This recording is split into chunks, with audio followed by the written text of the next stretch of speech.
คาทากะดอนอเชตุโยงาออโตแลละหูชอจิเวออตาละหูคอเป้าเสมานาคาโบเพวิโย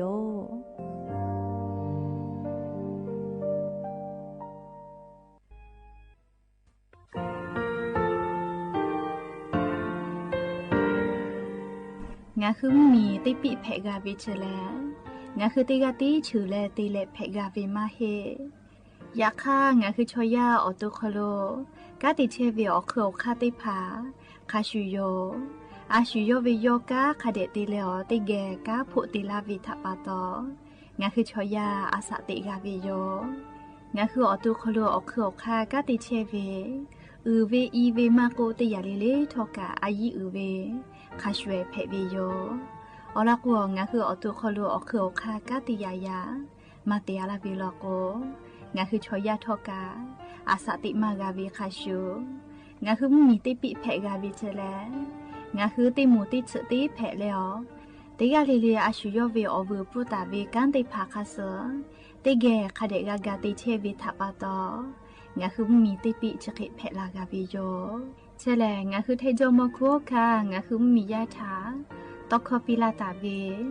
ปุลาเวติฉเสนีเสหปามัชหปานิหิงาติฉออกขอทามัว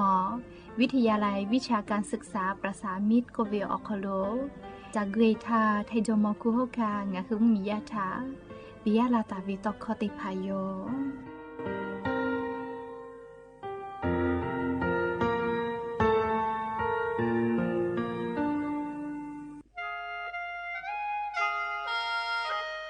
คณะรัฐมนตรีมติจอตาวิคาสนิชกอนิติชหปานิหิงาหาขอชิสขอวิอยาวคโลมติจอเลจิชิตาวิคาสงาหุมมียาบะติวิพ่อปะหาจอเชเวงาคือไทมีกขอเชอวิชอติพาทะบะติปีแต่กุเลจิชิตาวิคาสมีเวอเลี้ยวค่ามาตราติชสอคโลกุบตาเวงาคือมีอคโลชอตอชอลุพ่อเวพระราชบัญญัตินิหิงาหันชนิขอคโลกุบตาวิคาส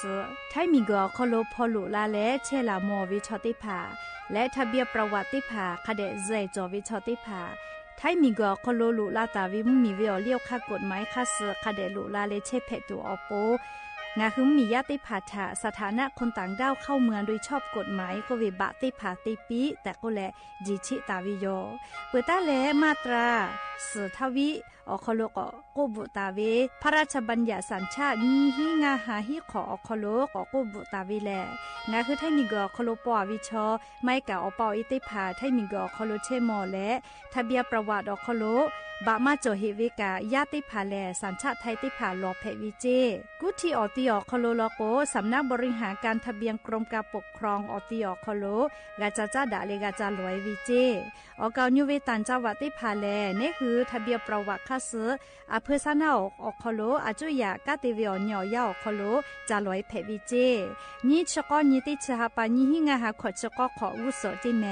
เจกาลิงาคือไทมีกอคโลมติครมนิชกอนีติชาปานิหิงาหาขอชสขออคโลจิชิตาเวคาเสงาหุมมียาบะติภามาจอเฮเวไม่เลกะบะมาจอกะไทมีกอคโลเซเชเพตุเวบะติภาติปีแต่โกเลจิชิตาเวคาเสติปอกอยู่เวลาเลนอลาวิโยแม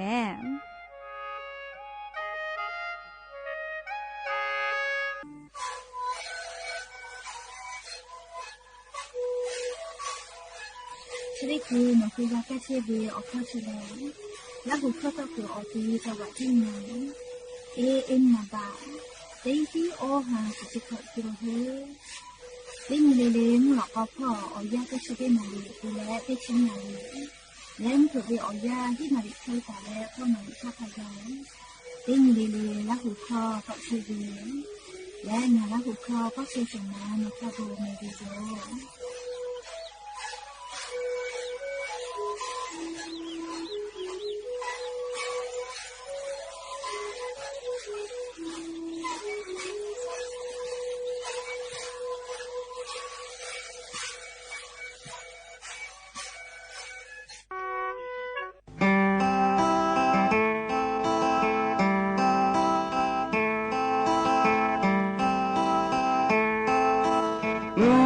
Ves ve va muy canela pa Belém catalo yu chepe Nga be ni ma otoi bakamu melaku Yesu bo beta du velape Yesu ta ayu peti obo Na ni ma Yemi ta podale lo chedalo Muka mo kashu Yesu kata poladu Oya mashilegu lodalo Muka mo moko Bunyi ni pabile Obi takele obe pulao Na utoya uto ba mui kalabe dia reta yube du budaba Yesu ta ayu pe du obo na ni ma yemi ta podale lo chedalo Kamu kasih Yesu kata poladu Oya mashilegu lodala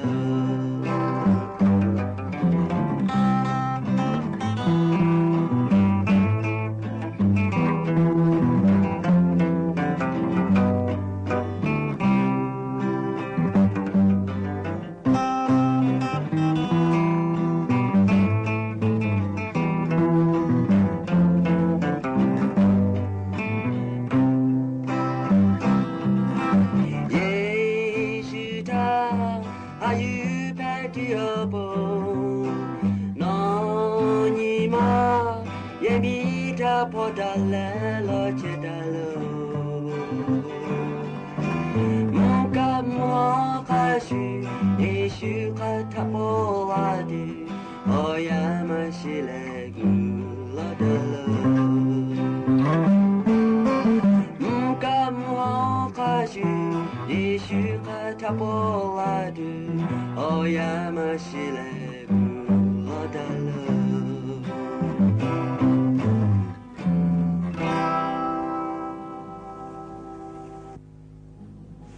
Obu da javiyo ya puhate potoka da javiyo ya cho kolonga huti pokoga milale chupa upa lo cheta vio vio nyara huyati phageo tige raika obu da jao kolokoga milavi thapato olo putiga lele thata uyo ya vio kolo la seja leo raika obu da jao kolo hayu la vio me ha vio vio nyara huya khapo chupa lo cheta vi khakhi phechelina tiga lilika cha mẹ đò mẹ giữ mẹ ca mẹ ha lệ đó sa treo lên na chú đi cho vợ ya cả nên hư thay mình gọi khó lẽ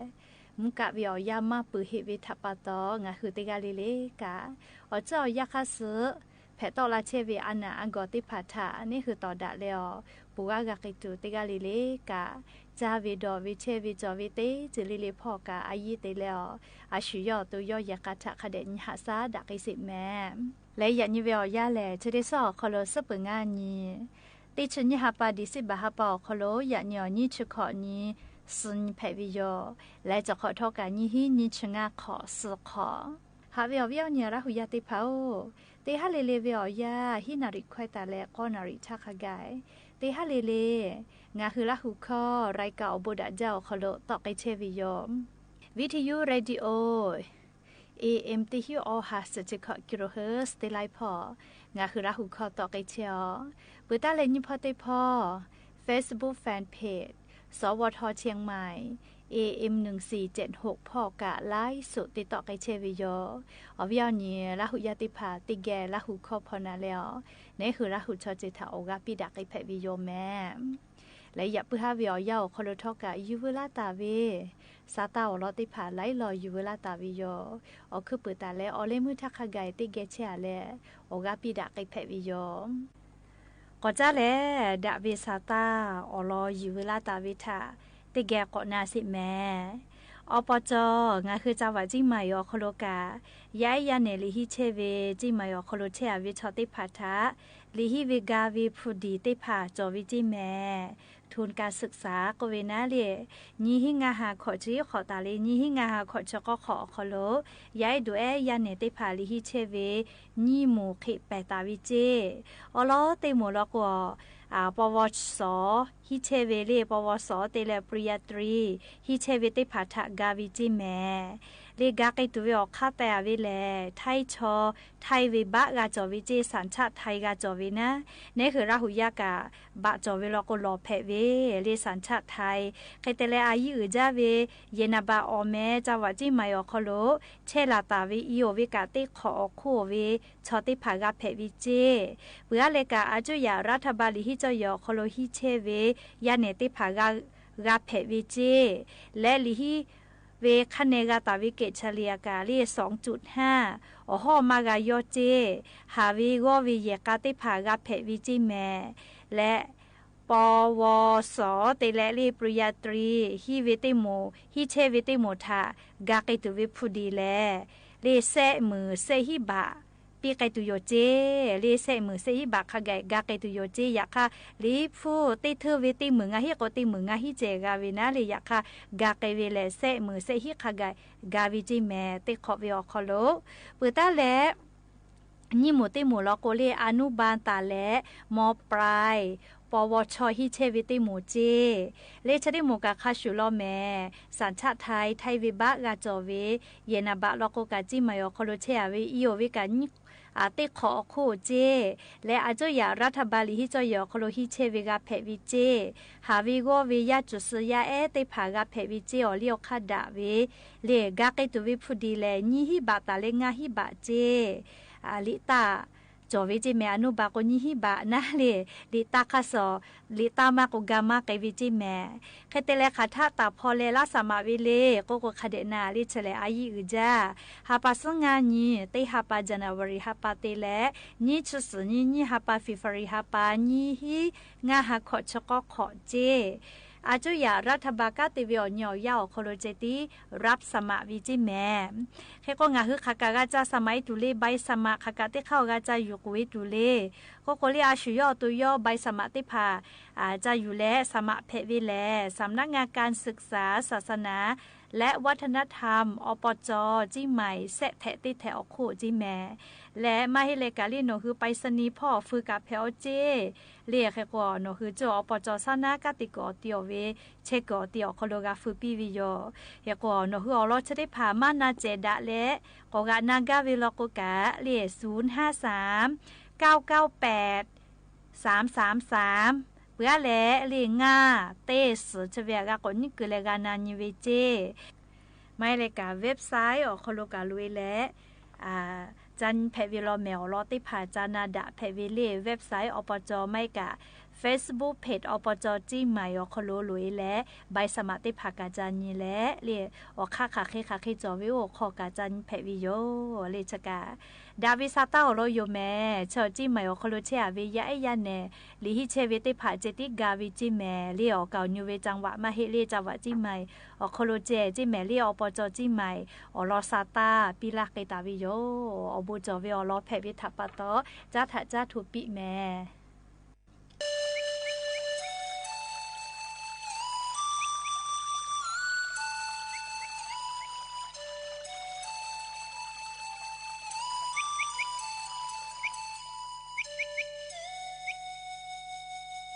หากเวลาหูปะเอ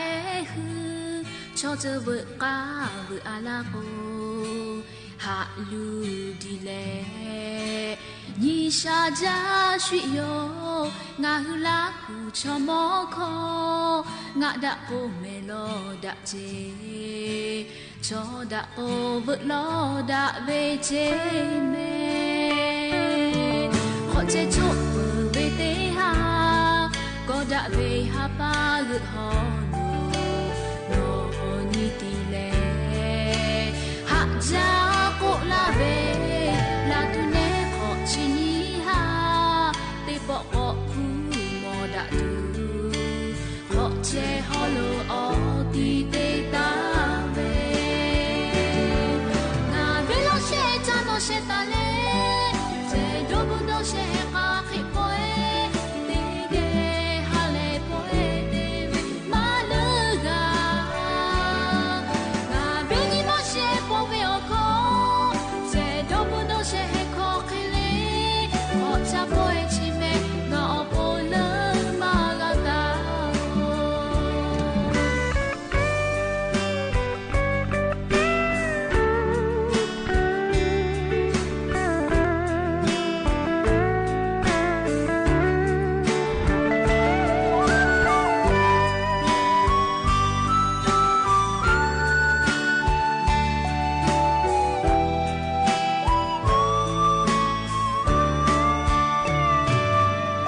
เชชุเวเตหาก็ดะเวหาปารุฮอลูโนนีติเลหะจาโกลาเวลาตุเนขอชินีหาเตปอก็พูมอดะตูขอเชฮอลูออติเตตาเวนาเวลาเชจาโนเชตาเล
จ้าแลเชซาจอซาพ่อจ้าดาเวจ้าเวดอเวพ่อจ้าดาเวอลอเอติลอทักกะก็อยู่เวลาแลงะคือราหุยาติภาทะเกามาลากาวิโยเลงะคือที่จ้าที่ดอเปียวป้อยติภาเวียาวคอโลลุยเที่ยววิโยเลชราปะตองะคือที่จ้าที่ดอเปียวป้อยอคอโลงะคือคาเคติจ้าเวลอโกเลงะคืออตูเชซาจอซากะปุตุอโปออกคาเองะคาเคอยู่เวลาแล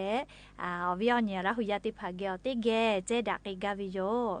อลอติคาเลเลอาชุยอคยอติจ้าเจอาชุยอคยอติตาวิจ้าตุลอโกเลดะเกวิโยดะวิโอจิติภาเจติอยู่แลเตวิโย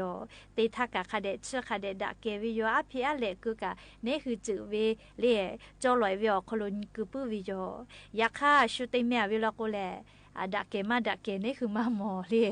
ว่าเจ้าก็ผ่าชลามาชลากับมาหมอเลยใครแต่แล้วอภิอะเลเพจาคาจาวิกาชุติอาลาวิทัปปะโต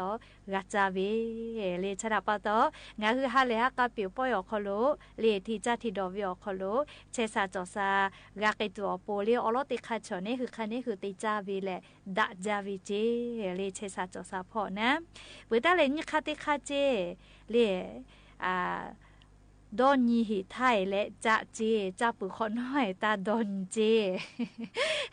มีคือชอยาเลยแผ่มาจาแม่จะปุขอนห้อยดอนยีเวใครเตแล้วละหูชมกคอกเวเลยมาตีถ้าคาเดดอนก็น่าเลยตีปุขอนอเราก็ดอมีกะกะมามิวก็เวเลยแค่ก็จ้าวิดอวิพ่อก็จ้าเลก็กาเวเลยมาจ้าหิถ้าคาเดดอนยีจ้าปุขอนอดอนยีเวลก็ดอมีกะกะมามิลาจิแม่เลยแค่ก็มาจ้าหิถ้าคาเดดอนยีก็เวเลยจ้าตูกะจ้าวิชอบูจอวิลาดะเวลาလေကြာကွေအနာတိဖာဂဝလာဝလာလေချခေဝတိဖာခတဲ့ဂါဒိုနီဂါချနီတဲ့ညီပူဝီယောချောကြဝေကြတူကြမကိုခိုင်ကလေ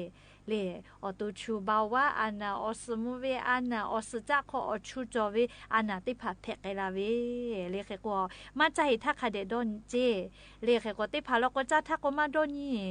ဝကြကိုကဲကပီလောလခါဂျေကြကဝေလေก็จักกึได้เลยเรียกไก่เกียก็ปะโถก็โดนยาลาวินะอย่าเสกะชมามาตาจ้าเจ้าโลก็โดนลาเวเลยและเชเวคู่กะก็ตูจ้าเวเลยมาจ้ามาจ้าหิทาก็เรียกค่ะเดมาโดนยีเวลากูอตูชัวละก็เลยโจลาตูวิชกะเพหาเมเตหาลอเมเลยจะดับปะโตเลยมาจ้าหิทาค่ะเดโดนเจจ้าปุขอนอไทยโดนยีเวลากูโดมิกะกะมามิลาจิแมมเปิดตาเลเสคาเตคาเลมือเจียเลตาจาเจเลมือเจียเลตาจาเจแม่มือเจียเลจ้าเวลาโกเลลีอฟื้ออานาติผาเพลาวิเจอยาจอมาจาวิทยาทาเลฟื้ออานาเพลาวิเจติผาก็เวลียมคาติปุคาเจจาตุเวทาปะตอ ตาวาออกมาจ่าเวนะแค่ก็ฟื้นก็เชยเวียยากาละก็กึเวเลยแล้วก็จัดตุมาจ่อละก็ฟื้นอานาติผัดแพกไกลาเวเลยแค่ก็มือเจาเลยติปอติจ่าเวตาเตจิแม่เลยเสคาเตคาเกาแม่เปื่อเลยออกคาเตคาเลยจะกะเลียจ้าก็แลงาคือจักคือตาวิอเจติผางาคืออตูอเราซะอยู่แยกกะตัวอปูกาคาเดติเจจ้าเลเมือเลซาวิติตาเตก็กาวินะเลโอเคติตาเตก็กาวินะเลจักเวตูมือยาก็จุยอไกจอก็กาวิเลจะกะอายุจะแม่ก็เปิดตาเลเลงาคาเตคาเลจอหลอคือหลอจุจะเจเลจอหลอคือหลอจุจะก็วิชอเลอาพีอาเลเตอเวียเลมอตูจาวิทยาทาจะเจตูก็กาวินะอาเลแม่จาวิทยาทาเนหัวตัวคอโลโซเดียมก็วิอเจติผากะหามาจาละโกเลออลาสนาลาเวเลออสมุเวอานากะแผงไงวิเจอาเลแม่อาเลคาจาจาเว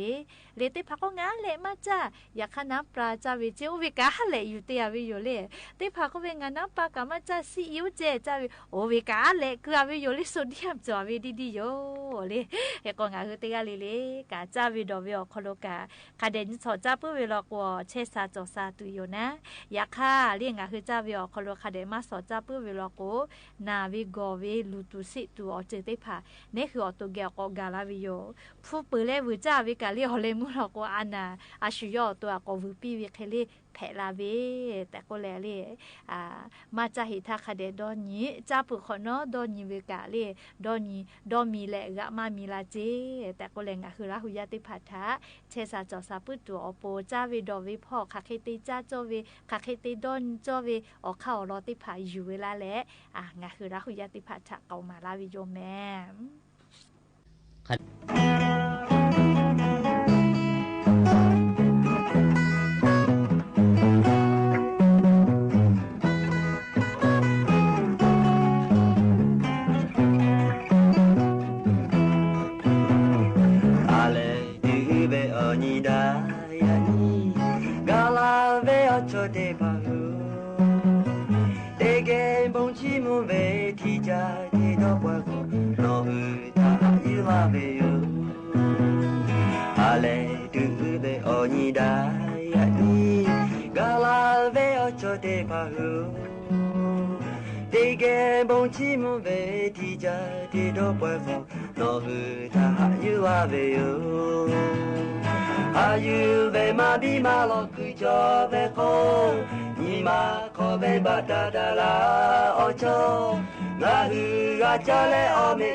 Lave bota wo ni ko na je ti chi mo ma pole o cho o pa uta hale ve ko kule ni ka se chi mo ve yo ayu ve ma bi ma lo ku jo ve ko ni ma ko ve ba da da la o cho na hu ga cha le o me te ve ma he usha bota chi mo ve yo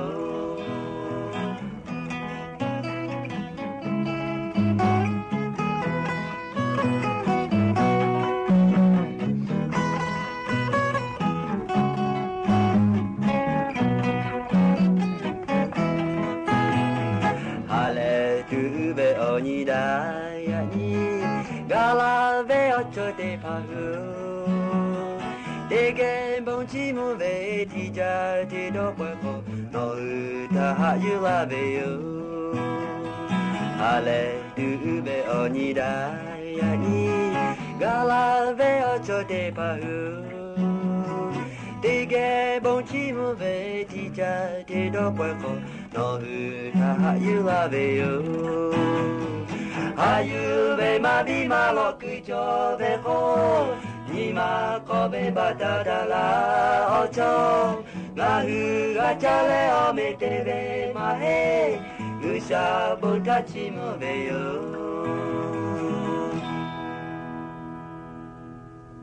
และอย่าเพื่อให้ติปอชดากระดาษเวอลอซาตาติพาจะใครไม่จะได้ยอมแม่ลูลาเลอคือเปิดตาเลอเลมือทักขกายติแกเชียเลออกาปิลาเชเวเตกาลิลิกาอบูจาแม่เตกาลิลิซเมกาแม่ฮาเลดอซาปีอบูจาเลนาแม่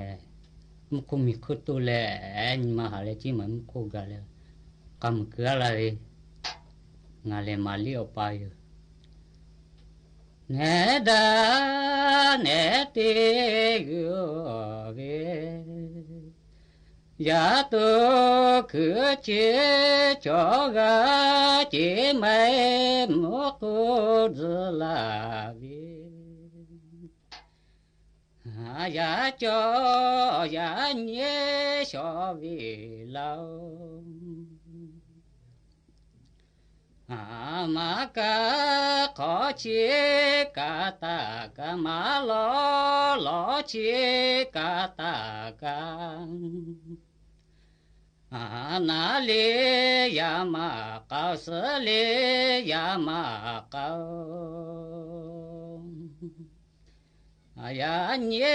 ลอปานิดาเตเนลลอเนเนดายาปุลม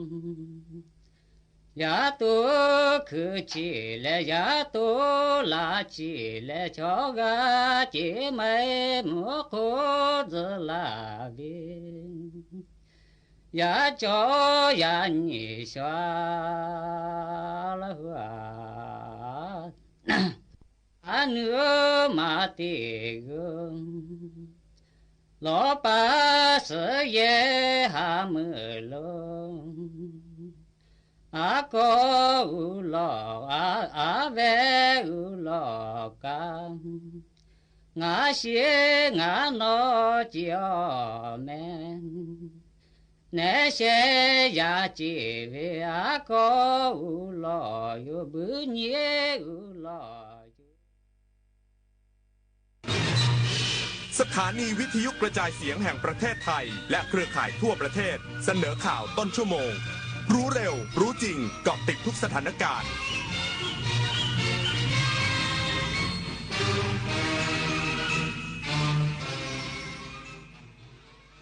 รับฟังข่าวต้นชั่วโมง 21 นาฬิกากับชลธรจันยาครับกองทัพภาคที่1ยึดและควบคุมพื้นที่บ้านหนองจานพร้อมสถาปนาที่มั่นในแนวรบ3จุดที่ชายแดนไทยกัมพูชาขณะที่กองทัพภาคที่2ตอบโต้โจมตีจากฝ่ายกัมพูชาในหลายพื้นที่พร้อมตรึงกำลังและเสริมความมั่นคงต่อเนื่องอีกสักครู่กลับมาติดตามรายละเอียดครับ23 มกราคมนี้ห้ามพลาดถนนดนตรีไลฟ์พบกับบทเพลงแห่งความรักความหวังความฝันสื่อประสานด้วยพี่น้องร้องเพลงหนูมิเตอร์และบิวกัลยาณีชมฟรีตั้งแต่เวลา 18 นาฬิกาเป็นต้นไปณห้องออดิทอเรียมอาคารศูนย์ปฏิบัติการสถานีวิทยุกระจายเสียงแห่งประเทศไทยลงทะเบียนเข้าชมได้ที่ Facebook Fanpage ถนนดนตรีเรายังเป็นนักเดินทาง สุขภาพดีเริ่มตั้งแต่วันนี้โดยเฉพาะผู้สูงอายุแค่ลุกขยับวันละนิดเดินช้าๆแต่สม่ำเสมออย่าเครียดเลือกกินให้ถูกหลักพักผ่อนให้เพียงพอที่สำคัญต้องไม่ลืมตรวจสุขภาพประจำทุกๆปีเพราะการใส่ใจดูแลเล็กๆเหล่านี้ช่วยให้ผู้สูงอายุมีสุขภาพจิตที่สดใสสุขภาพกายที่แข็งแรงมาร่วมกันทำให้ทุกวันมีคุณภาพมากขึ้นด้วยการดูแลสุขภาพกันในวันนี้เพื่อให้พรุ่งนี้ท่านยิ้มกันได้อย่างเต็มที่Princess Cup Thailand 2025 กลับมาสร้างความประทับใจอีกครั้งภายใต้พระปณิธานในสมเด็จพระเจ้าลูกเธอเจ้าฟ้าสิริวัณวรีนารีรัตนราชกัญญาเพื่อยกระดับกีฬาขี่ม้าไทยสู่มาตรฐานสากลพิเศษสำหรับคนรักสุนัขและนิทรรศการสุดประณีตเพลินกับคิดโซนอิ่มอร่อยจากฟู้ดทรัค 22-28 ธันวาคมนี้ณสนามขี่ม้ากองพลทหารม้าที่ 2 รักษาพระองค์สนามเป้ากรุงเทพแสนอาลัยสมเด็จพระพันปีหลวงไทยทั้งปวงหมองหม่นก่นร่ำให้พระผู้เสด็จสู่ฟ้าสวรรคาลัยแนบดวงใจตามพระบาททุกชาติภพปวงประชาน้อมสำนึกในพระมหากรุณาธิคุณเป็นล้นพ้นอันหาที่สุดมิได้ข้าพระพุทธเจ้าคณะผู้บริหารข้าราชการและเจ้าหน้าที่ สถานีวิทยุกระจายเสียงแห่งประเทศไทยกรมประชาสัมพันธ์วันนี้เวลา 14:30 น.ศูนย์ปฏิบัติการกองทัพภาคที่ 1ได้รับรายงานจากกองกำลังบูรพาได้ปฏิบัติการยึดและควบคุมแนวรบในพื้นที่บ้านหนองจานเป็นที่เรียบร้อยเตรียมสถาปนาที่มั่นตามแนวและดำเนินการยิงด้วยอาวุธสนับสนุนตอบโต้เพื่อควบคุมพื้นที่และรักษาที่มั่นสามารถยึดและควบคุมพื้นที่ทั้ง3แนวรบบ้านคลองแผงอำเภอตาพระยาบ้านหนองย่าแก้วอำเภอโคกสูงและบ้านหนองจานอำเภอโคกสูงศูนย์ปฏิบัติการกองทัพภาคที่ 1ขอขอบคุณเหล่าทหารที่มุ่งมั่นยืนหยัดต่อสู้กับภัยคุกคามอย่างถึงที่สุดตลอดจนทุกภาคส่วนที่เกี่ยวข้องทหารพรานตำรวจตระเวนชายแดนเจ้าหน้าที่ตำรวจฝ่ายปกครองส่วนราชการจังหวัดส่วนราชการในพื้นที่ประชาชนจิตอาสาทุกหมู่เหล่าและประชาชนคนไทยที่ส่งกำลังใจสนับสนุนภารกิจนี้มาโดยตลอดที่สำคัญขอขอบคุณพี่น้องประชาชน4อำเภอชายแดนที่เข้าใจสถานการณ์อดทนเสียสละอพยพจากบ้านเรือนของตนเพื่อความปลอดภัยเป็นสำคัญขณะที่ศูนย์ปฏิบัติการกองทัพภาคที่ 2สรุปสถานการณ์ตามแนวชายแดนไทยกัมพูชาประจำณเวลา 17 นาฬิกาพื้นที่สัตตโสมโตนตรวนภูผีสำแต่ฝ่ายกัมพูชาใช้เครื่องยิงลูกระเบิดปืนใหญ่โดรนพลีชีพรถถังและจรวด BM-21 โจมตีแนวการวางกำลังของฝ่ายไทยเป็นระยะกำลังพลปลอดภัยฝ่ายไทยใช้ปืนใหญ่และรถถังยิงข่มและยิงทำลายที่ตั้งอาวุธยิงสนับสนุนของฝ่ายกัมพูชาทำการตรึงกำลังตลอดแนวและเสริมความมั่นคงณที่หมายพื้นที่ผาหมออีแดงห้วยตามาเรียภูมะเขือฝ่ายกัมพูชาโจมตีด้วยเครื่องยิงลูกระเบิดปืนใหญ่โดรนพลีชีพและจรวด BM-21 ขณะที่ฝ่ายไทยตอบโต้ด้วยเครื่องยิงลูกระเบิดและปืนใหญ่ทำลายเป้าหมายได้ตามแผนพื้นที่คณาฝ่ายไทยดำเนินการสถาปนาความมั่นคงดัดแปลงที่มั่นให้แข็งแรงและตรึงกำลังในพื้นที่ตาควายฝ่ายไทยตรวจค้นและกวาดล้างทุ่นระเบิดณที่หมายพบระเบิดแสวงเครื่องจำนวนมากที่ประกอบจากหัวจรวด RPG ลูกคอระเบิดเคลมอร์ผูกติดกับดินระเบิด Composition C4 พร้อมชนวนฝักแคระเบิดซึ่งมีอานุภาพการทำลายสูงในวันนี้ฝ่ายกัมพูชายังระดมยิงจรวด BM-21 ใส่ฝ่ายไทยอย่างต่อเนื่องโดยฝ่ายไทยยิงตอบโต้ด้วยปืนใหญ่และวางกำลังตรึงอยู่ในที่มั่นพื้นที่ตาเมืองฝ่ายกัมพูชาโจมตีไทยด้วยเครื่องยิงลูกระเบิดปืนไร้แรงสะท้อนถอยหลังและรถถังฝ่ายไทยใช้ปืนใหญ่และที่ตั้งอาวุธยิงสนับสนุนตลอดแนววางกำลังของฝ่ายกัมพูชาพื้นที่อื่นแม้ยังไม่มีสถานการณ์ปะทะแต่ยังอยู่ในภาวะที่ต้องเฝ้าระวังสูงสุด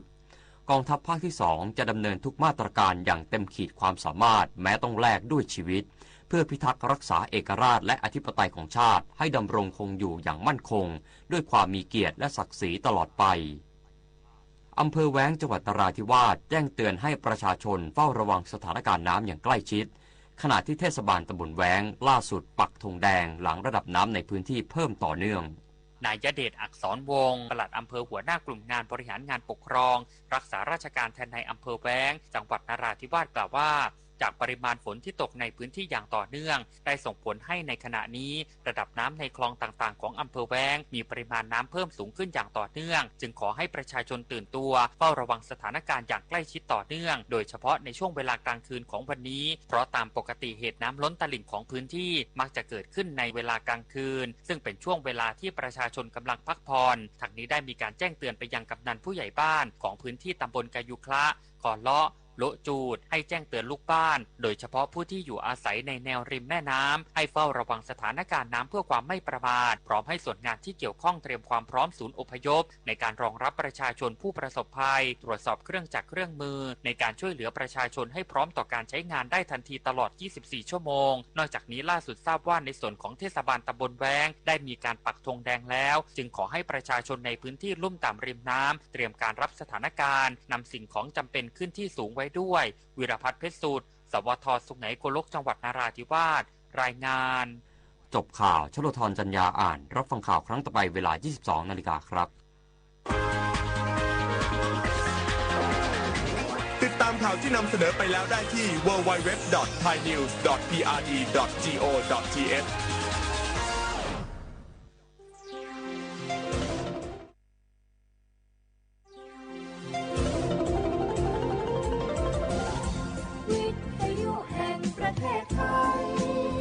ให้ความรู้คู่ความสุข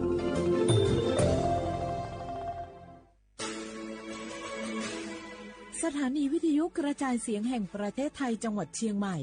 AM 1476 กิโลเฮิรตซ์สถานีวิทยุภาคภาษาชาติพันธุ์แห่งเดียวในประเทศไทยที่มีความทันสมัยเชื่อถือได้สร้างอัตลักษณ์กลุ่มชาติพันธุ์สู่สากล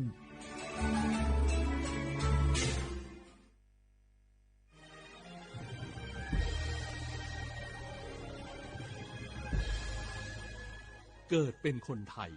เติบโตบนผืนแผ่นดินไทยจงภูมิใจในความเป็นไทยชาติไทยเรานั้นนับเป็นชาติที่มีความเป็นมาเก่าแก่ยาวนานเรามีภาษาวัฒนธรรมและมีสิ่งต่างๆที่เป็นเอกลักษณ์ให้เราได้ภาคภูมิใจในความเป็นคนไทยเราควรเห็นคุณค่าและมีความรักชาติหวงแหนแผ่นดินอันเป็นมรดกของบรรพชน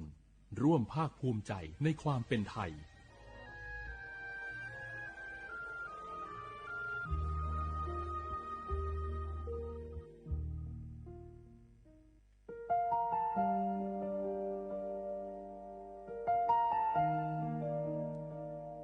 ขอน้อมเกล้าถวายอาลัย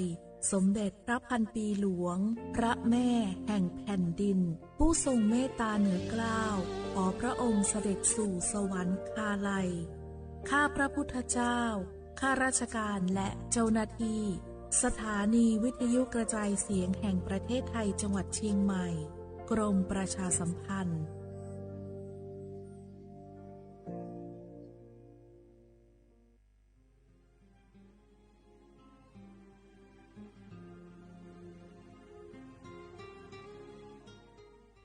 This is a moment of profound grief for the Kingdom of Thailand. The collective voices of Radio Thailand Chiang Mai, join the Thai nation in mourning the passing of our beloved Queen Martha, Her Majesty Queen Sirikit. Her life was a testament to the unwavering service, grace, and deep love for the Thai people.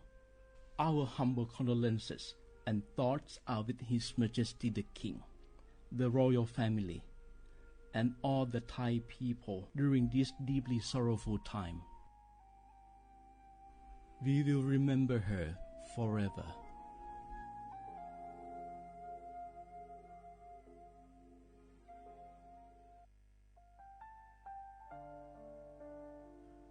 Adeur Thai มิขอส่งเผาอามาสมเด็จพระนางเจ้าสิริกิติ์พระบรมราชินีนาถพระบรมราชชนนีพันปีหลวงควยตาโอดาเลียกาชายันดาชอเนมาอายออามามิขอเปียวเนไทยมิขอกะดูอาคาชอเจอกะดูเงเกเนลาหมายแอจิเชนีถามิเนนือมาละเควมาเงเลเชญาเธอมิเนอาดูมาโยหานาลูอายองเนเกเนโยเยบอเนมาอีนอายอมาโดอาดูเนโกเอียเนควยตาโอดาเลมิเนนือมาเนสาวเนวอโจโจเรญาอาดูมาโยหานาลูอายองนือมาละเควโยจอนาลูเนเกเนโยเยบอชเนมางามาอาเขาชดเจอโยกานาลู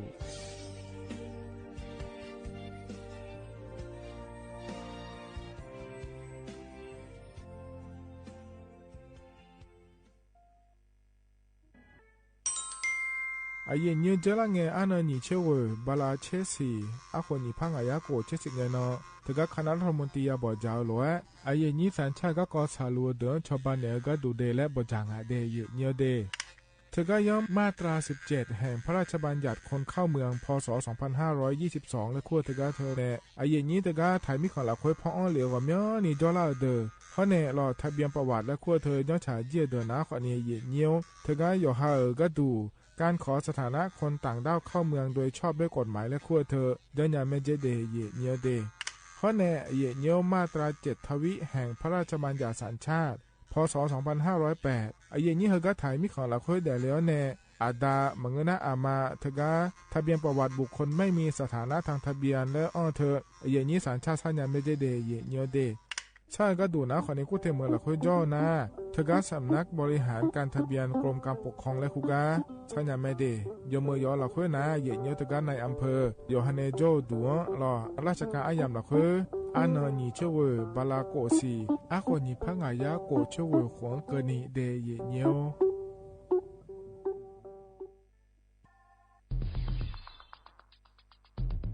แค่3 ปีความเสียหายจากอาชญากรรมไซเบอร์ของคนไทยพุ่งทะลุถึง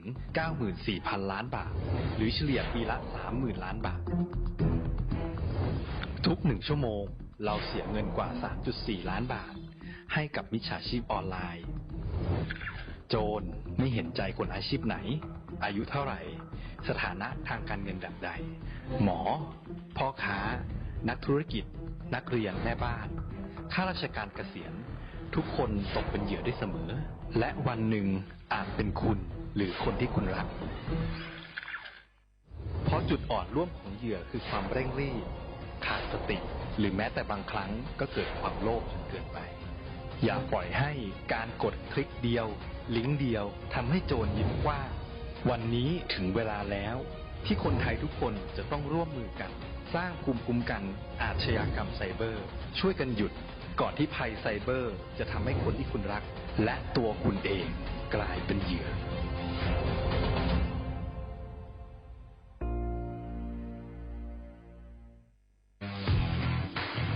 รัฐบาลไทยประกาศสงครามสแกมเมอร์รัฐบาลจึงได้ประกาศสงครามกับสแกมเมอร์ในฐานะที่สแกมเมอร์เป็นวาระแห่งชาติและในวันนี้ผมก็ได้ใช้โอกาสนี้มารายงานความคืบหน้าและเน้นย้ำถึงสิ่งที่เราต้องร่วมกันทำต่อไปรัฐบาลได้จัดตั้งคณะกรรมการอำนวยการป้องกันและปราบปรามอาชญากรรมทางเทคโนโลยีขึ้นมาโดยมีผมเป็นประธานด้วยตนเองเพื่อให้ทุกหน่วยงานทำงานไปในทิศทางเดียวกันเราได้มีการลงนามบันทึกความเข้าใจระหว่าง15หน่วยงานหลักทั้งภาครัฐและภาคเอกชนตลอดจนสถาบันการเงินเพื่ออุดช่องโหว่ทางการเงินและตัดเส้นทางเงินของกระบวนการอาชญากรรมเหล่านี้ให้สิ้นซากรวมพลังคนไทยต้านภัยสแกมเมอร์นายอนุทินชาญวีรกูลนายกรัฐมนตรี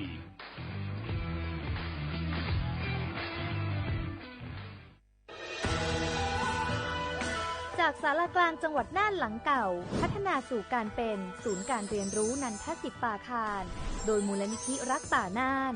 นับเป็นพระมหากรุณาธิคุณที่สมเด็จพระกนิษฐาธิราชเจ้ากรมสมเด็จพระเทพรัตนราชสุดาสยามบรมราชกุมารีได้พระราชทานนามนันทศิษย์ป่าคารอันหมายถึงอาคารแห่งความรู้ทุกแขนงของจังหวัดน่านภายในประกอบด้วยห้องนิทรรศการเฉลิมพระเกียรติรัชกาลที่ 9 แสดงพระราชประวัติและพระราชกรณียกิจของพระผู้ทรงเป็นพลังแห่งแผ่นดินและต้นแบบของความเพียรรถพระที่นั่งอนุสรณ์แห่งการเสด็จเยี่ยมราษฎรในถิ่นทุรกันดารทั่วทุกภูมิภาคของไทยพิพิธภัณฑ์ศาลากลางจังหวัดน่านความทรงจำของอาคารหลังเก่าและการอนุรักษ์สิ่งสำคัญของเมืองน่านเทคโนโลยีกับมนุษย์จุดประกายความคิดสร้างสรรค์สู่การสร้างนวัตกรรมในอนาคตน่านซิมูเลชันแนวทางจัดการขยะที่ยั่งยืนเพื่อตระหนักถึงผลกระทบต่อสังคมเศรษฐกิจและสิ่งแวดล้อมห้องสมบัติน่านย้อนรอยสู่อดีตและความรุ่งเรืองของนครน่านผ่านเงินตราเครื่องเงินและผ้าทองเปิดให้เข้าชมฟรีไม่มีค่าใช้จ่ายตั้งแต่เวลา 9 นาฬิกาถึง 17 นาฬิกาหยุดทุกวันจันทร์และวันนักขัตฤกษ์มาร่วมอนุรักษ์สืบสานสร้างสรรค์ศิลปะวัฒนธรรมและวิทยาศาสตร์ของเมืองน่านคุณค่าที่น่าภาคภูมิใจ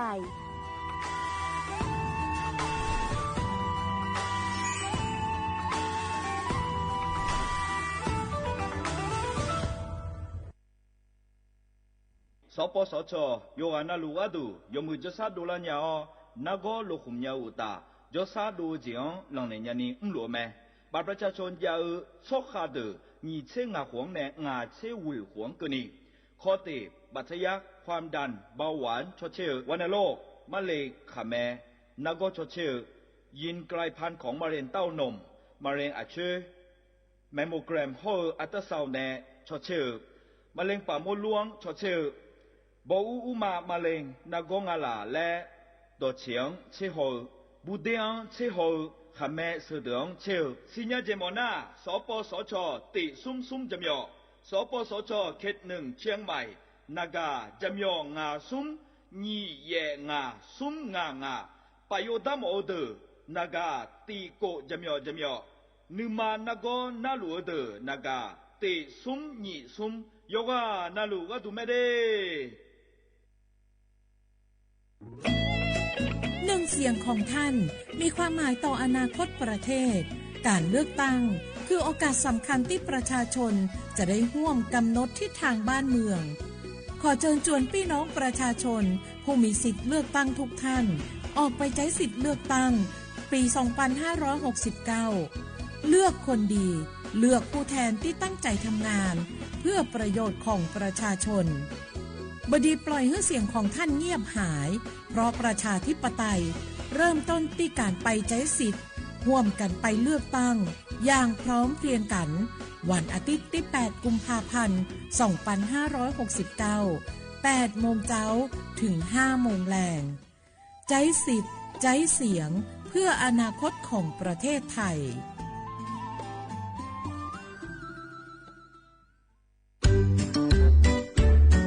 รักชาติไทยใส่ใจโลกนี่คำขวัญวันเด็กปีนี้นี่นาแล้วเราจะไปเล่นเต้นเที่ยวที่ไหนกันดีอะมาที่นี่เลยจ้าสถานีวิทยุกระจายเสียงแห่งประเทศไทยจังหวัดเชียงใหม่ขอเชิญน้องๆหนูๆร่วมงานวันเด็กแห่งชาติประจำปี 2569 ในวันเสาร์ที่ 11 มกราคม 2569 เวลาตั้งแต่ 8 โมงเช้าจนถึงเที่ยงกิจกรรมตอบคำถามเล่นเกมรุ้นรับของรางวัลมากมายแล้วพบกันนะคะ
รักชาติไทยใส่ใจโลกนี่คำขวัญวันเด็กปีนี้นี่นา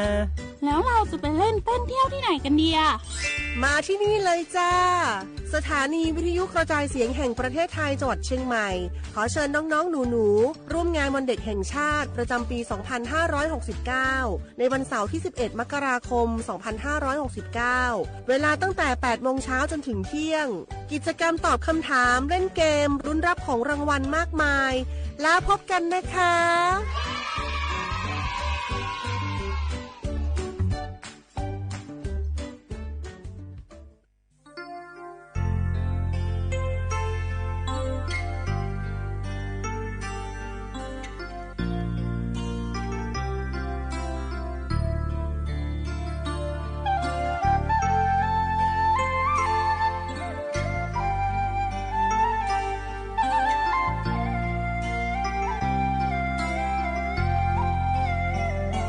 อามาโออา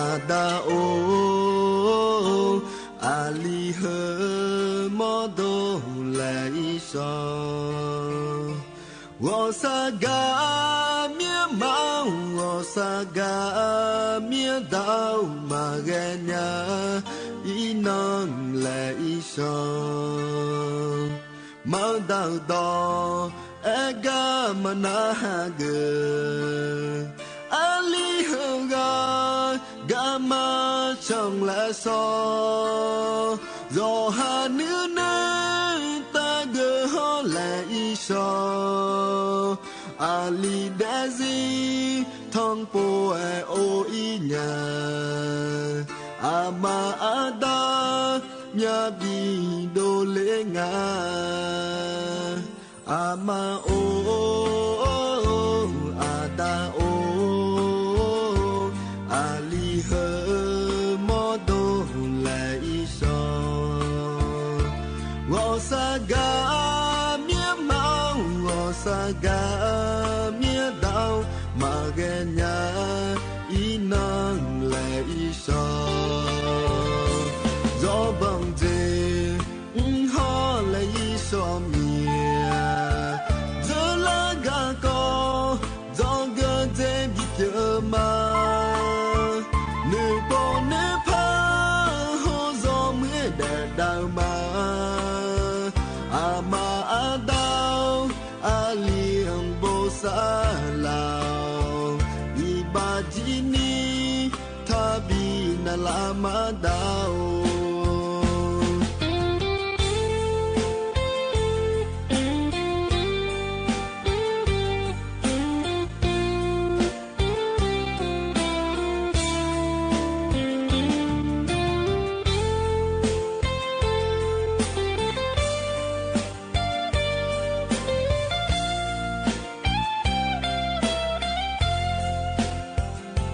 ama o ada o ali he modo lai so wo sa ga mía mau wo sa ga mía đau mà ghé nhà ý nong lai so mau đau đỏ e ga mà na gờ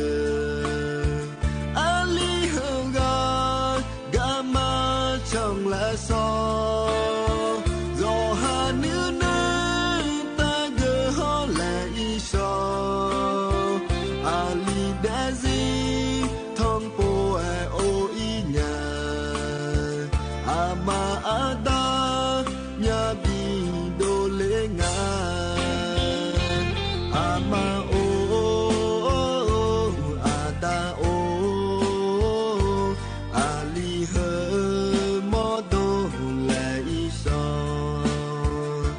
wo sa ga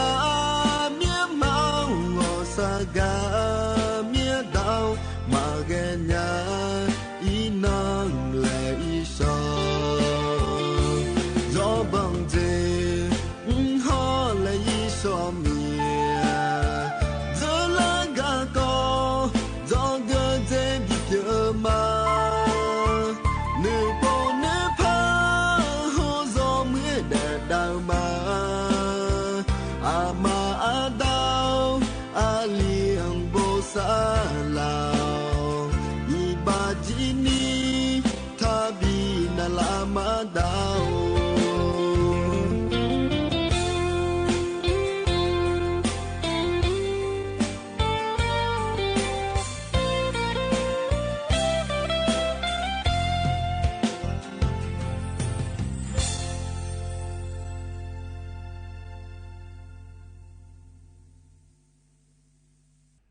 อุจิพออุดุธรรมะเดอายนี้มีของยายกานาลุเนลอเยเนียวนิมจิกะลอยมีนาลุทอนเจอลอลออายนี้มีของยายกานาลุเนพยาทอนเจมีอเดเยเนียวอุจิอปากะดูลอเลยเยนี้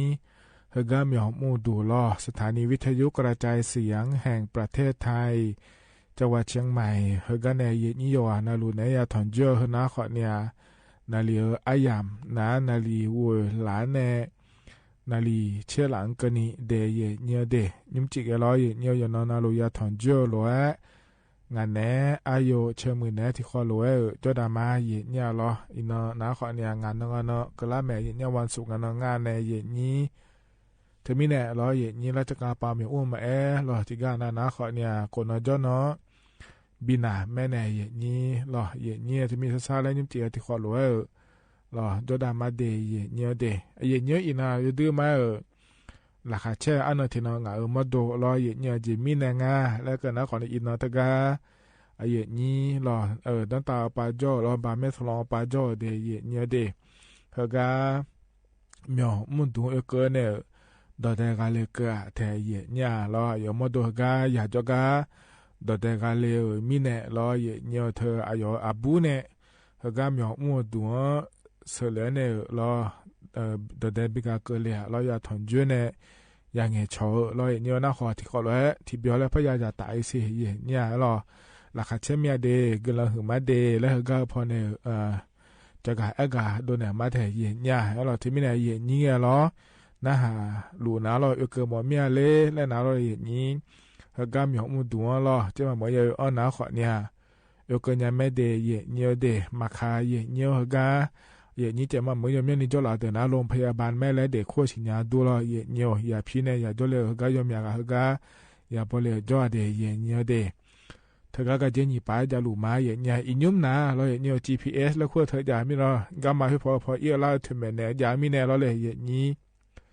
GPS พอปานในขอเนี่ยถึงแม้ในร้านยังไม่เดย์อย่างเงี้ยเดเธอสำนักประชาสัมพันธ์เขต3และบทนะโดยไล่เมเนี่ยสำนักงานประชาสัมพันธ์ที่3และขั้วรออย่างเงี้ยเธอก็เธอถึงบทเนี่ยก็ละเกินยังไม่เดย์อย่างเงี้ยแล้วหมอเมียเล่แล้วนะขอนี่เธออันนั้นยามราชการยามละคุยเราอย่างเงี้ยชอนนาลีเย่หลานเนี่ยหัวหลานเนี่ยล้องานนาลีเย่หลานเนี่ยหัวหลานก็เนี่ยทนจุมีเนี่ยล้อนาลีหัวหลานเนี่ยย้อยเงี้ยนาลีหลานก็นี่ถึงก็เธอยามละคุยก็เนี่ยไม่เดมาเดแล้วนะขอเนี่ยไม่คุ้นเนี่ยที่น้องโลแล้วจอแม่จ้าเลยเดย์เย็นเนี่ยก็ยอปะเขาเลยดาวเดอยาเนี่ยยาผายรอเย็นเนี่ยที่มีเนี่ยก็เลยมาก็ที่เขาเลยทนจุเดแล้วรอเย็นเนี่ยราคาเชื่อมีเดลและไอโดนเล่ยเนี่ยเราที่เขาเราจะได้มาเยี่ยวอุตสาหยามเราค่อยขอในที่ยามเราจะถอนเยอะมายิ่งเจอที่เขาหลวแล้วพระเจ้าดามาเดอาคารโรงงานนั้นก็แหลมเท้าจะกะเอกะด้านนั้นในบิสิบิกามาเยี่ยวเห็นยิ่งหัวกาดัมเบลเฮน่าขอในอันนั้นจะแม่จะกะด้านมาเดเยี่ยวเดยิ่งจีหัวกายิ่งนั้นถอนเยอะเดืออาคารอันนั้นเสที่นั่งฉลางเดเยี่ยวบลาสีน่าขอเนี่ยที่นี่สิอาขวายเซติขวาเดที่มีในอินาโคกันนะก็อันนั้นแถเซตินาฮอนเนลเซติโคมีเนลรอเยเนียวไทยอันนั้นอินาวันสุกงานเนี่ยเยนี้อันนั้นนี่เชโกบาลาสีนะธันวาคมอาโคนะคนในนิพังอายาโกเชียเดเยเนียวเฮนาโคโตลาโตเยนี้เนี่ยทอนเจอรออินาอายามุลาคุยงาเดเฮกังอันนี้ก็เลยมันถามมันจะการได้ในมินายรอต่อชาติบิมแล้วพระนาหาตามาเนี่ยรอโลลุมาและชาต่อช่างอเดที่เขาลอยนาหาเบียดามา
เธอนะคนนี้ต่อช้าเฮกาเยเนียวรอนิมจียทังย่อยยามเฮลาคุยรอพอเนี่ยบินาหาดาเดเยเนียวเดโยกานาลูเวยานาหาเบียวตุลอเยเนียวเฮกาจนาปาลาเนี่ยนะหาลาเยนี้โยกานาลูเวดูธรรมะหลอกมาเข้าไปในนะหามาเฟซบุ๊กเข้าไปในนะหามาล้องานแหนอายุเชื่อมือแหนที่เขาหล่อจดามาเดเยนี้เฟซบุ๊กไปในนะหาลูนะรอเยเนียวก่อนไลค์กดแชร์เธอจะในยามเดเยเนียวรอมีคนเดินเนียวยากาเกอผารอเยเนียวเฮกาเนี่ยนะรองานแหนก็กอแหลมถ่ายเฮจะกาดันมาเดเยเนียวรอที่มีเนี่ยเฮกาเนี่ยนะรอกาแหลมถ่ายก็กอเฮจะกากาดันมาเยเนี่ยมีเนาะนะรอเยเนียวเธอกาวันคริสต์มาสอันเนาะฉลาอุเสอันเนาะเป็นไงเนี่ยอย่าไอเนี่ยถามมาแล้วเนี่ยเยนี้ที่มีเนี่ยรอยอมยากาขอเนี่ยจะหานี่คลียาเกิดถ่ายเดินนะขอเนี่ยสังเพอิสุดเลียกาเดี๋ยวก็ดูเดแล้วเราอยากก็จังดาขอจะดูมีคนเดินในขอเนี่ยจังดางานมีนอนหนาเดเยเนี่ยเดนั่นมีนอนอายามเราเคยอุจิเอาไปย้อยเงี้ยนาลีหลาตางาเพอเยเนี่ยเธอกาเดี๋ยวพระบาทสมเด็จพระเจ้าอยู่หัวข้อเนี่ยสมเด็จพระนางเจ้าพระบรมราชินีรอเยเนี่ยเธอเนี่ยอายเนี่ยยิงก็ดูนะขอเนี่ยเธอกาโฮบิจิเนี่ยเดเยเนี่ยเดเธอก็เนี่ยจังหวัดรอเยเนี่ยบึงการและกูก็อย่าอิงแต่เยเนี่ยเราอาจจะเยอะก็ดูง่ายเลยแล้วนะขอเนี่ยเธอก็รถจุ่มพังก็อย่าอินเหงาเดเยเนี่ยเดก็เฮปโปก็ดูนะขอเนี่ยเธอก็เนี่ยหยิบพอปลาที่ขอโลกุมเนี่ยพังด่าง่ายเยเนี่ยล้อเดือไทยมีของปลาก็ดูนะขอเนี่ยเธอเดือพระบาทสมเด็จพระเจ้าอยู่หัวข้อเนี่ยสมเด็จพระราชินีล้อเพราะเนี่ยถึงเนี่ยสาธารณรัฐประชาธิปไตยประชาชนลาวปาก็ดูนะขอเนี่ยนายทองลุนศรีสุฤทธิ์และคุ้งอาเถยเนี่ยอยู่นะขอเนี่ยประธานประเทศแห่งสาธารณรัฐประชาธิปไตยประชาชนลาวปางาเดยเนี่ยเดเฮนี่พอปาก็ดูขอเนี่ยที่ขอรวยเธอเนี่ยเราจุ่มอีเจละเจก็อย่าพังดางาเยเนี่ยล้อเธอก็เนี่ยสะพานมิตรภาพไทยลาวแห่งที่5และคุ้งอาเดเยเนี่ยเดเดือไทยมีของปาก็ดูนะเบอร์เธอก็จังหวัดบึงกาฬนะคัวปาอยากงานในอย่างนี้นะพิบาลเรามีของปาก็ดูนะเบอร์บอลิคำไซและคู่กางอาเดเยเนี่ยเดที่มีในเฮนะคนนี้เราจุ่มใจถีบกาพับพอดาวโจเนี่ยพอดาวร้อยเนี่ยจ่าเนี่ยพอดาวร้อยเลยนี้ที่มีในก็ในนั้นเป็นหัวปาก็ดูนะคนนี้เดือไทยมีของปาเขาเนี่ยเรามีของปาก็ดูนะคนนี้ก็พอในใจที่พอแล้วก็แต่อีโดลาโดนยาลอยเยเดมีในเฮนะคนนี้มีนอรอเธอก็เดือพระบาทสมเด็จพระเจ้าอยู่หัวเดือไทยมีของสัมพันธ์เนี่ยลองจุ่มเธอพังเยอะกาจะกาเอกาดานในบีซีบีกาเลเดเยเดนะใจที่ก็ดูนะลอยเยกับยังมาแล้วเธอเนี่ยขาดทั้งผ้าอายามกนายานาอายามชาลาเมเดเยเดมีนอลอยเนี่ยมีนอเธอก็นามาเพื่อรอไทยมีคนเดินเนี่ยกาคาแหนแม่เนี่ยเธอก็ปตทและคู่ปาก็ดูนะล้อปตทกาคานะอยู่พอนาลัวคาแม่เนี่ยมีนอนะคนนี้นามาอยู่เจนาลัวล้อที่เลี้ยก็ดูงาเชสดากาคาในเลเมเดเนี่ยเดนะล้อเลยนี่เธอก็เนี่ยปตทปนจากาเอกาโดเลียนะล้อเนี่ยเฮกาเกลียลอโคจิเนโคสโดเลอายามละโคอันอสุมเชบาลาชินิเสียเนอันงาบาลาทิเสียงกนีนะขอเนี่ยสีนอเบียนี่ลอนามาเพอมาบิดาเลนี่เนี่ยเทมยานี่ลอบิเยเนบิยุมยามาเดแล้วก็เทอพิวทนานี่ก็ดูแล้วงานในนี้เทมิเนลอเนี่ยเธอก็นามาเพอก็ดูนะขอเนี่ยลอเลยนี้มาดาเฮนาตามาดาลองในเนี่ยรอเยเนี่ยชอบาก็ดูเดแล้วหัวบิจามาเดแล้วตัวจากการกางาเทียเนี่ยล้อนายจีก็ดูนะขอเนี่ยเนี่ยทันทีในขอเนี่ยแต่ล้อเดือไทยมีของเราค่อยนะขอในมันนี่นะปตทแต่มันเงือล้อบางจากหุ่มมาโลแล้วยังมีเจยางาในเยนี้รอตัวมีเนี่ยก็หุ่มก็ย่างงาอยู่จนเราก็หุ่มดอลเล่แล้วยังขอเนี่ยดอลเดยเนี่ยขอเนี่ยเธอเนี่ยยาฮอนะคนนี้นำมาดอชามาโลแล้วก็เทียเนี่ยล้อนั่นเธอก็นำมาแต่มันเงยยุ่งเบอร์มีจากไฟฟ้าในอยู่มาเดือขอนี้จ่อรอเยเนี่ยขวจริงกันนะโลแล้วรอเยเนี่ยช่วยอย่าเยอะเล่าโลยอมยานี่ยาอยู่มิเนี่ยมีจากไฟฟ้าในแต่อยู่มาเดือนะขอนี้รอเยเนี่ยเธอเนี่ย อีลาเงลอเลยนี่มีจาโลเลงาโลโยงาโลแลจือยาชอเชงาเดเยเนเดโลยอมยานีเอียลอยมิเนจือมาชอเชนี่มาหอฐานะแฮมีจาเจียกะลังอาเจแล้วลอยเนี่ยไฟฟ้าเธอเจียกะลังอาเจแล้วนะคนนี้มีจาดอตัวมาอีเกินยานะขอเนี่ยภาษาลาเดเยเนเดโลยอมยาเนี่ยอีลามิเนอายามขอเนี่ยจือพยายุและพะเกลอยเนี่ยเธอมิเนลอเลยเนี่ยเอียลาปาขอเนี่ยอาเจมาแทนี่ลอยเนี่ยอายามหัวปานเนี่ยจือยุฐานเนี่ยอีเดลาลอเดเยเนเดนะขอเนี่ยใจที่ก็เยเนจะกะเอกะดานะเนี่ยบิสิบิกาลอเลยเยนี่นายใจที่ก็ก็ดูนะเดยเนียเดเธอเนี่ยมินเนาะอันนี้เชื่องานเงี้ยเนาะก็ดูนะขอเนี่ยรัฐบาลปาเดยเนียเธอก็คนละครึ่ง plus เลยขั้วพอปาลอมีอ๋อเดอลอเยเนียมีอ๋อพอปาก็ผิวลอเยชูก็จอเดอหนีผ้าบะมาเจอิเนี่ยชอบบ้านเนี่ยมาเดและเธอลอเยเนียมินลอดอนเนี่ยแม่เดยเนียเดขอเนี่ยจวนละหลวงนี่ผ้าบางก็นี่ยาเกอและมังเงาโยมาชดเชยอย่างจังเห็นเนี่ยไม่ยอมก็หอเนี่ยเบียงาเดียเนี่ยเดเธอก็โยมาจบพอแล้วทำมาปาล้อเเนี่ยยาหมอเมียเดแล้วสก็จอเนี่ยจะเราจอถ่ายจีเธอล้อเลยนี่วัวมือสีผ้าตาเย่เชโกอาจงอาเจเย่เนี่ยขอเนี่ยเขาก็ยาเกอหนาล้อเนี่ยยาเกอหนาขอเนี่ยเธอเนี่ยวัวมืองาผ้าตางาเชื่อวัวจงอาเจเดเยเนเดนี่ผ้าบางยาเกิดเดินนะขอเนี่ยสมมือผ้าวัวยาตาสิเชกาจงอาเจรอเยเนียวนั่นเธอการนี่ผ้าเจนี่เธอมายาวรอมายาวเดี๋ยวคนนี้จงอาเดยชิจงจงอะไรรอเยเนียวอย่างอ๋อแล้วจังถ้าการเนี่ยชิจงจอการเนี่ยมายาเกิดอาเจมิเนี่ยมายาเกิดก็ดูงาเลยแล้วนะขอเนี่ยจะรู้จังถ้าจีการเนี่ยอย่างมาม่านี่มาอ๋องอาเจเลยเยนี่ถึงมิเนี่ยอย่างมาม่านี่มาอ๋อเดินนะขอเนี่ยมายาเกิดงาเดเยเนียวเดเธอมีเนี่ยรอเยเนียวเฮนะขอเนี่ยให้รัฐบาลปาเนี่ย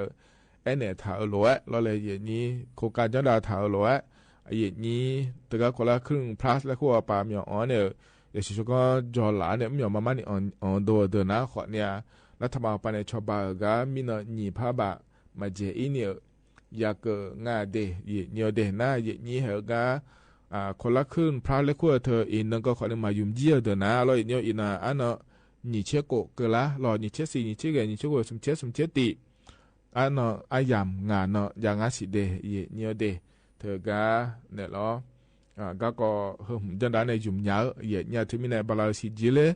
เงี้ยนั่นก็เนี่ยยุ่มยาวไม่เดเยเนียวเดแล้วจะกะด้านไหนเลยเดเยเนียวเฮนั้นยุ่มเฮก็ดังแบบอายามเฮละคุยล้อเยนี่เนี่ยทอนจวนเนี่ยจะกะด้านไหนในบิสิบิกาเดเฮก็หนาวต่อชาติบิมได้นะหาดาวเนี่ยอาคาโนรอเยเนี่ยเลือดตั้งก็ก่อและพัจกะด้านไหนเนี่ยเยเนี่ยกับเนี่ยมาแกรอเยเนี่ยเลือดตั้งเกล้ามีไหนเดเฮก็ต่อชาติบิมนะหาดามาเยเนี่ยยุ่มเฮก็พอในบินะหาดาวเฮบิมหนาเลยเนี่ยคัดทั้งผ้าอายามละคือเกลือมีไหนรอคัดทั้งผ้ากาชาต่อชาบินะหาดาเนี่ยเดเยเนี่ยเดที่เขาเลยนะหาเปียดามาเ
就我的美路嘛，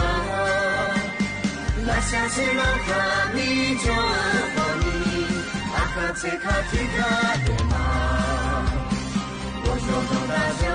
我就把就我呀，你妈的那我看到嘛，有过一米有多塞，可能我就塞都有的，一个两头发阿妈看到。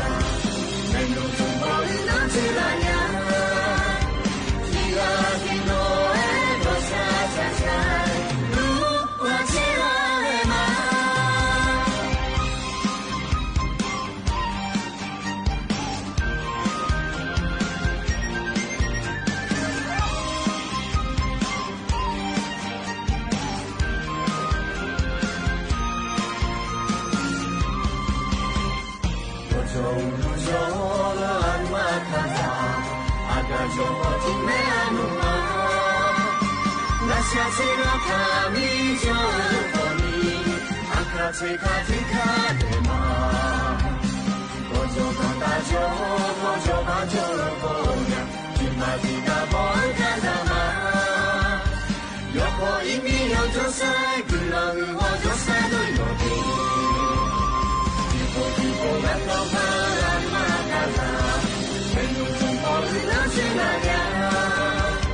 一个一个爱我下下下，路我起来了吗？路我起来了吗？一个一个爱我下下下，路我起来了吗？路我起来了吗？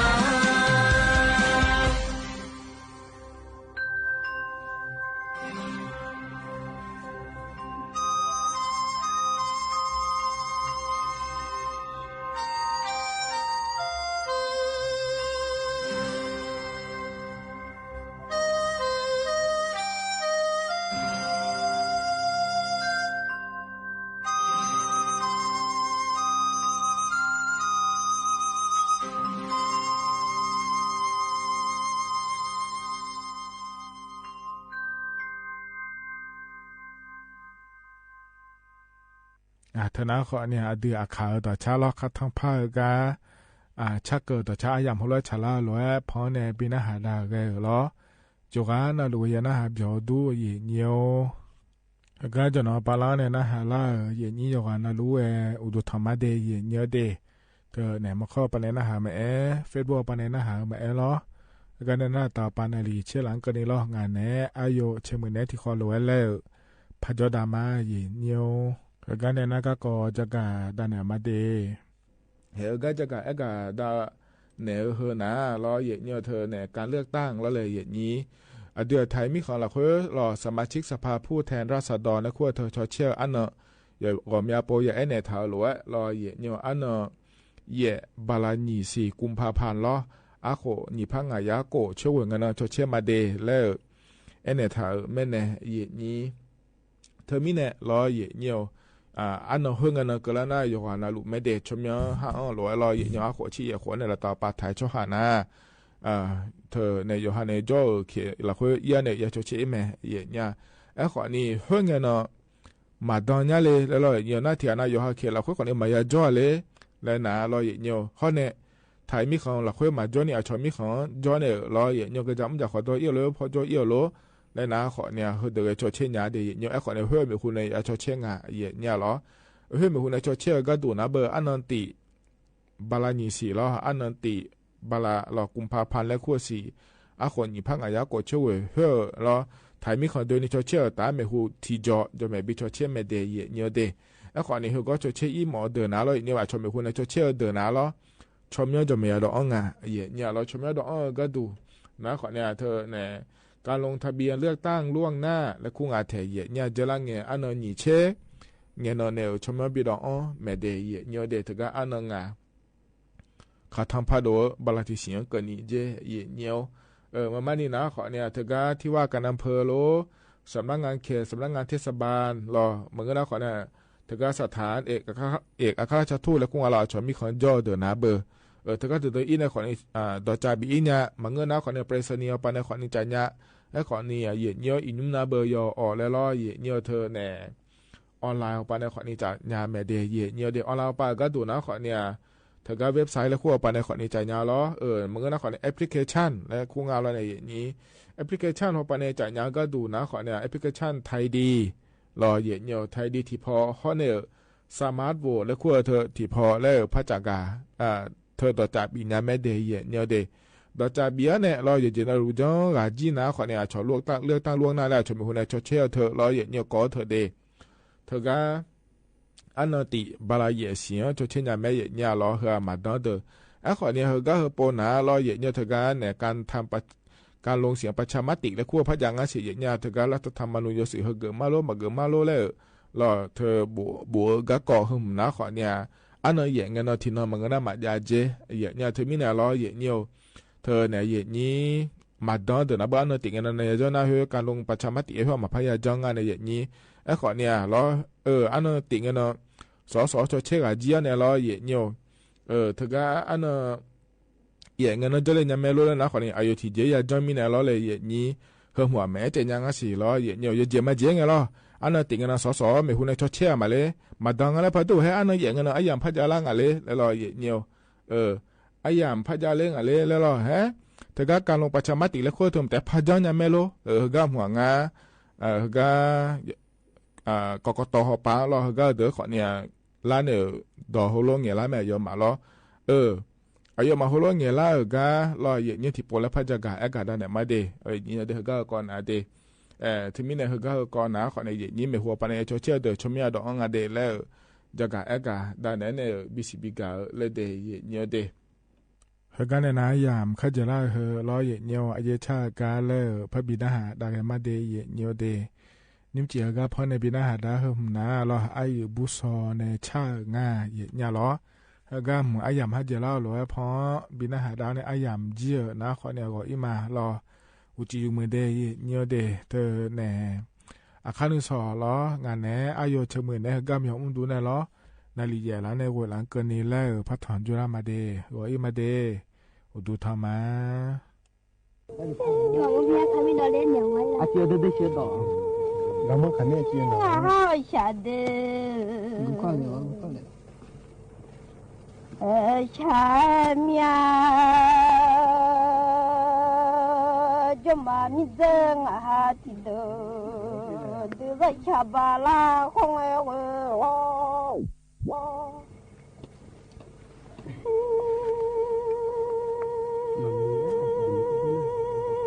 啊都在你的，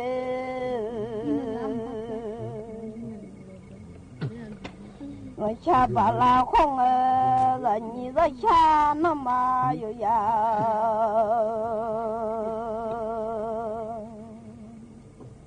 曾啊嘛不嘞，将啊我啊，曾妈妈不嘞，将啊，你在那去嘛弄啊不，等我吃面我。忙呀，他，你不听，我来我比多来，我们自己呢，你想玩的。什么的，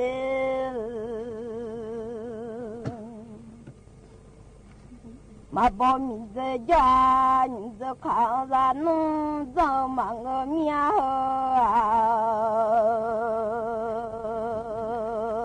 你在打马卡，啥弄怎么个一出马呀看？弄啥家嘛个面子还没么有，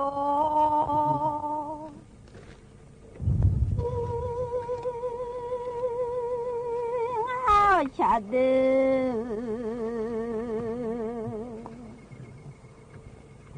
前面不到你草地那了那个哟，啊不到草间。草地那，咱老弄闹那个小母女草地，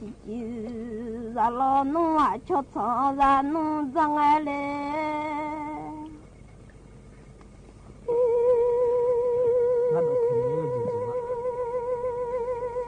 ชอบมีเดทอรานุ่งจังเบมีรันหูมีเนจังทาสิมาเลดัวเบมีไรนุ่งจังทามาสิเลญาเบมีรันหูมีเนจังดากาลามียาอาชอบีเดทองยองลาจงเอชิชายญา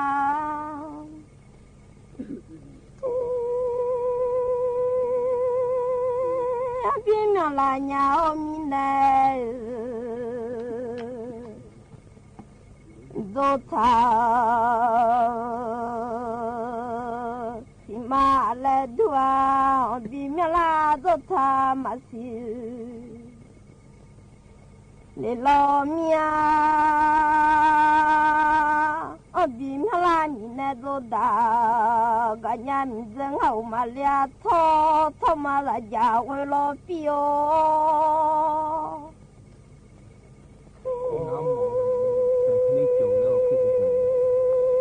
ชอบมีเด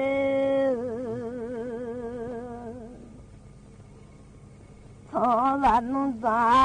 บุดยุสตินายุจคารานุจลอนเลนิยังายุจดามาคาอรานุจลอนเลนิยาโนยุทุมายาคานุจาจลอนุ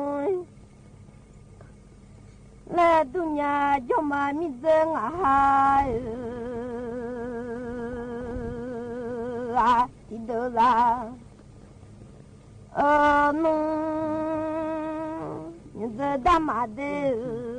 ข้ารานุจะมังมีอะไรอาชอบทอรานุจะเงเด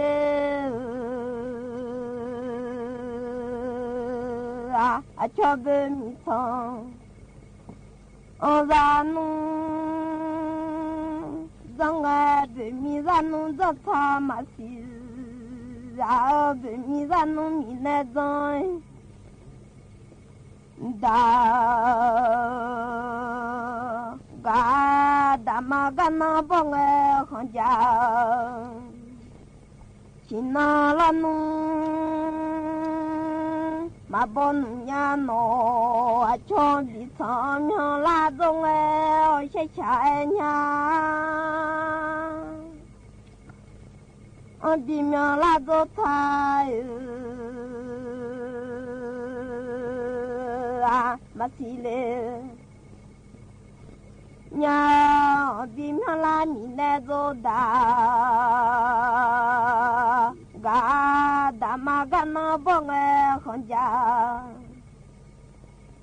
ชินามาบโลเองหาดามาเดกันนาบสโลเอาขชิบุยยาตนามาบญาไม่รันหอยญาจงเลราขมาเชดาไม่มีเจ้า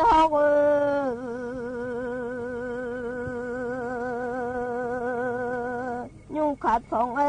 ดามากันนบงขจาชินมาบ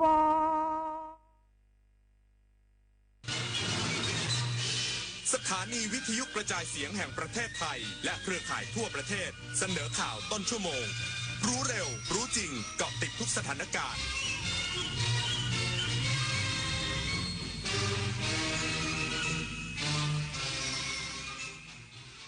รับฟังข่าวต้นชั่วโมง 22 นาฬิกากับชลธรจัญญาครับกองทัพภาคที่1สดุดี3ทหารกล้าที่สละชีพจากการปกป้องอธิปไตยพื้นที่บ้านหนองจานจังหวัดสระแก้วในวันนี้อีกสักครู่กลับมาติดตามรายละเอียดครับ ระวังเพจปลอมขายสินค้าที่ไม่มีอยู่จริงหลอกลงทุนให้ผลตอบแทนสูงลวงให้รักแล้วหลอกโอนเงินทุกคนอาจตกเป็นเหยื่อเพราะจุดอ่อนที่เร่งรีบขาดสติและความโลภถึงเวลาหยุดภัยไซเบอร์ก่อนที่คุณและคนที่คุณรักจะตกเป็นเหยื่อออนไลน์อย่างมีสติจำให้ขึ้นใจถ้ารีบโอนโจรยิ้มแน่นอนมาสร้างภูมิคุ้มกันคนไทยป้องกันภัยไซเบอร์ดื่มแล้วขับอาจถึงตายนะไม่เป็นไรหรอกกินไปนิดเดียวเองแล้วถ้าเป็นล่ะหนูกับแม่จะอยู่ยังไงครับคุณยังมีลูกเมียที่กำลังท้องอ่อนๆพ่อแม่และอีกหลายๆคนที่คุณจะเอาอนาคตของพวกเขาไปกับคุณด้วยดื่มแล้วขับไม่ได้ดับแค่คุณคนเดียวธนาคารขอแจ้งว่าบัตรเครดิตในชื่อของท่านมียอดค้างจ่ายจำนวนมากหากไม่จ่ายจะถูกดำเนินคดีนะคะชื่อของคุณเกี่ยวข้องกับบัญชีม้าตำรวจต้องตรวจสอบเส้นทางการเงินครับคุณได้รับเงินภาษีคืนนะคะช่วยกดลิงก์ยืนยันด้วยค่ะอย่าเสียเวลาคุยอย่ากดลิงก์หรือกดติดตั้งแอปพลิเคชันที่มีการอ้างเพราะสถาบันการเงินและหน่วยงานภาครัฐไม่มีนโยบายติดต่อประชาชนทางโทรศัพท์หรือการส่งข้อความถ้าเจอแบบนี้มิจฉาชีพแน่นอนครับ23 มกราคมนี้ห้ามพลาดถนนดนตรีไลฟ์พบกับบทเพลงแห่งความรักความหวังความฝันสื่อประสานด้วยพี่น้องร้องเพลงหนูมิเตอร์และบิวกัลยาณีชมฟรีตั้งแต่เวลา 18 นาฬิกาเป็นต้นไปณห้องออดิโทเรียมอาคารศูนย์ปฏิบัติการสถานีวิทยุกระจายเสียงแห่งประเทศไทยลงทะเบียนเข้าชมได้ที่ Facebook Fanpage ถนนดนตรีเรายังเป็นนักเดินทางกองทัพภาคที่1แสดงความเสียใจอย่างสุดซึ้งต่อครอบครัวจ่าสิบเอกพงศกรนาคทองดีพลทหารปฏิพัฒน์สอนประดิษฐ์และพลทหารทิวตะวันผลเยี่ยมสังกัดกองพันทหารราบที่2กรมทหารราบที่2รักษาพระองค์เสียชีวิตจากการปฏิบัติหน้าที่ปกป้องอธิปไตยของชาติในพื้นที่ชายแดนไทยกัมพูชาบ้านหนองจานอำเภอโคกสูงจังหวัดสระแก้วในวันนี้ขอเชิดชูเกียรติในความเสียสละทำหน้าที่ชายชาติทหารปกป้องแผ่นดินไทยด้วยชีวิตทั้งนี้จะดูแลจัดพิธีศพอย่างสมเกียรติและดูแลสิทธิ์ต่างๆให้กับครอบครัวอย่างครบถ้วนต่อไปที่ประชุมสมช.มีมติให้รัฐมนตรีว่าการกระทรวงกลาโหมไปร่วมประชุม GBC กับฝ่ายกัมพูชาในวันพรุ่งนี้พร้อมชงเพิ่มงบเยียวยาประชาชนและเจ้าหน้าที่จากเหตุปะทะชายแดนไทยกัมพูชารอบ2วงเงิน577ล้านบาทในการประชุมคณะรัฐมนตรีวันอังคารหน้านายอนุทินชาญวีรกูลนายกรัฐมนตรีและรัฐมนตรีว่าการกระทรวงมหาดไทยเปิดเผยว่าที่ประชุมคณะกรรมการสภาความมั่นคงแห่งชาติหรือสมช.ได้มีมติให้พลเอกณัฐพลนาคพานิชรัฐมนตรีว่าการกระทรวงกลาโหมไปร่วมประชุมคณะกรรมการชายแดนทั่วไปหรือ GBC กับทางฝ่ายรัฐมนตรีว่าการกระทรวงกลาโหมกัมพูชาในวันพรุ่งนี้ที่จังหวัดจันทบุรีโดยยืนยันว่าประเทศไทยยังปฏิบัติตามถ้อยแถลงร่วม4ข้อหลักและให้ความสำคัญกับการรักษาสัญญาว่าจะไม่มีการคุกคามรุกรานยั่วยุพร้อมทั้งลดความเป็นภัยต่อความมั่นคงของทั้งสองประเทศซึ่งผลการหารือในที่ประชุม GBC ไทยสามารถรักษาอธิปไตยและบูรณภาพดินแดนได้เต็มที่โดยมีข้อยุติที่ดีในเรื่องการเก็บกู้ทุ่นระเบิดและการบริหารพื้นที่บ้านหนองจานและหนองยาแก้วแม้การปล่อยเฉลยทหารจะมีความพร้อมแต่ไม่มั่นใจในความสามารถของฝ่ายกัมพูชาที่จะรักษาสัญญาด้านนายฉัตรชัยบางชวดเลขาธิการสมช.เปิดเผยว่าที่ประชุมสมช.ได้ทบทวนหลักเกณฑ์การจ่ายเงินเยียวยาให้เหมาะสมและรวดเร็วขึ้นพร้อมเสนอขอเพิ่มวงเงินเยียวยากว่า577ล้านบาทเพื่อนำเสนอคณะรัฐมนตรีในวันอังคารหน้าปฏิพล สัทธพรหมมารายงานกองทัพเรือระบุผู้ประกอบการเรือไทยให้ความร่วมมือกับมติสมช.ระงับการขนส่งยุทธปัจจัยไปกัมพูชาเป็นอย่างดีแต่ยังพบเรือไทยมีพฤติกรรมต้องสงสัยย้ำหากกดดันกัมพูชามากเท่าใดสงครามยิ่งจบเร็วเท่านั้นนาวาเอกนราคุณโทโถมผู้ช่วยโฆษกกองทัพเรือกล่าวว่ากรณีที่สภาความมั่นคงแห่งชาติหรือสมช.มีมติสั่งระงับการส่งออกน้ำมันเชื้อเพลิงรวมถึงสินค้าที่เป็นปัจจัยสำคัญไปยังประเทศกัมพูชาได้รับความร่วมมือจากผู้ประกอบการเป็นอย่างดีโดยทัพเรือภาคที่1ร่วมกับศูนย์อำนวยการรักษาผลประโยชน์ของชาติทางทะเลหรือสช.ภาคที่1จากเรือและอากาศยานลาดตระเวนเฝ้ เข้าตรวจติดตามสกัดกั้นเรือที่มีทิศทางเข้าและออกจากประเทศกัมพูชาอย่างต่อเนื่องอย่างไรก็ตามปัจจุบันได้ตรวจพบเรือสัญชาติไทยที่มีพฤติกรรมต้องสงสัยว่าพยายามลักลอบส่งน้ำมันเชื้อเพลิงเข้าไปในกัมพูชาซึ่งปัจจุบันอยู่ระหว่างการติดตามอย่างใกล้ชิดโดยย้ำว่ายิ่งสามารถจำกัดและบีบบังคับกัมพูชาในเรื่องของยุทธปัจจัยสำคัญโดยเฉพาะน้ำมันเชื้อเพลิงที่นำมาใช้รบกับไทยได้มากเท่าใดการสู้รบก็จะยิ่งจบได้เร็วและเป็นการปกป้องชีวิตทหารได้มากที่สุดด้วยปริญญวิทย์เปี่ยมสมบูรณ์รายงานกรมการค้าต่างประเทศสรุปภาพรวมการค้าชายแดนและผ่านแดนในเดือนพฤศจิกายน 2568 หดตัว4.5%จากปริมาณการค้าลดลงค่าเงินบาทแข็งค่าและการปิดด่านชายแดนไทยกัมพูชาแต่ภาพรวม11 เดือนยังเป็นบวกนางอาราดาเฟื่องทองอธิบดีกรมการค้าต่างประเทศเปิดเผยว่าการค้าชายแดนและการค้าผ่านแดนในเดือนพฤศจิกายน 2568 มูลค่ารวม 143,496 ล้านบาทหดตัว4.5%เมื่อเทียบกับปีที่ผ่านมาจากปัจจัยค่าเงินบาทแข็งค่าและสถานการณ์ชายแดนไทยกัมพูชาปัจจุบันไทยขาดดุลการค้า 6,817 ล้านบาทขณะที่การค้าผ่านแดนไปประเทศที่3เพิ่มขึ้น21.1%การค้าชายแดนกับประเทศเพื่อนบ้านลดลง25.59%อย่างไรก็ตามการคาดการณ์การค้าชายแดนและผ่านแดนปี 2568 จะยังเติบโตตามเป้าหมายที่ 1,850,000 ล้านบาทจบข่าวชลธรจัญญาอ่านรับฟังข่าวครั้งต่อไปเวลา 23 นาฬิกาครับติดตามข่าวที่นำเสนอไปแล้วได้ที่ www.thainews.prd.go.th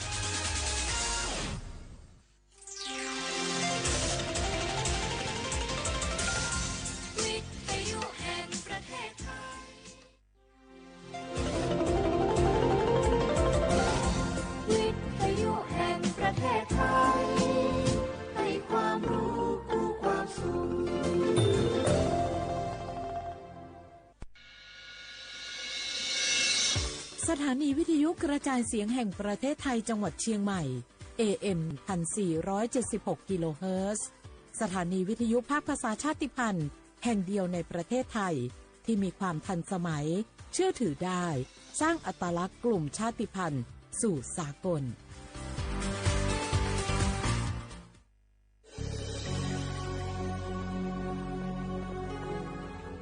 เกิดเป็นคนไทยเติบโตบนผืนแผ่นดินไทยจงภูมิใจในความเป็นไทยชาติไทยเรานั้นนับเป็นชาติที่มีความเป็นมาเก่าแก่ยาวนานเรามีภาษาวัฒนธรรมและมีสิ่งต่างๆที่เป็นเอกลักษณ์ให้เราได้ภาคภูมิใจในความเป็นคนไทยเราควรเห็นคุณค่าและมีความรักชาติหวงแหนแผ่นดินอันเป็นมรดกของบรรพชน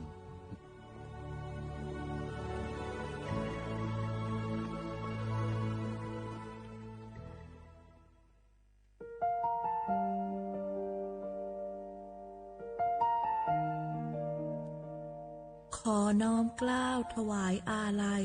สมเด็จพระพันปีหลวงพระแม่แห่งแผ่นดินผู้ทรงเมตตาเหนือเกล้าขอพระองค์เสด็จสู่สวรรคาลัยข้าพระพุทธเจ้าข้าราชการและเจ้าหน้าที่สถานีวิทยุกระจายเสียงแห่งประเทศไทยจังหวัดเชียงใหม่กรมประชาสัมพันธ์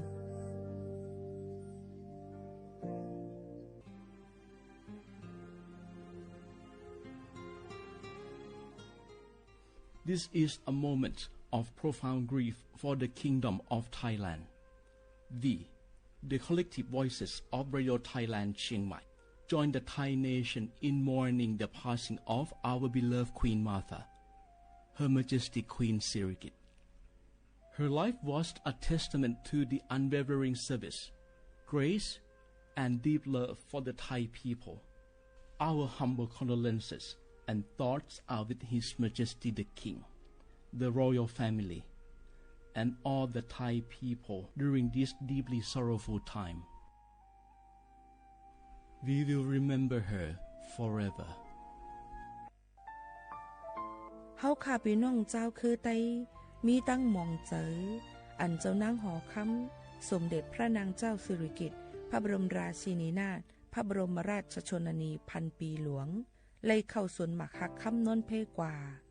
ย้อนสู้เก่าตึงปันเฮาวิเห็นขวัญเงาเจ้าเฮาคาห อดถึงตีสุคติกัดเย็นเสกัมเฮาค่ะพี่น้องก้นคือไต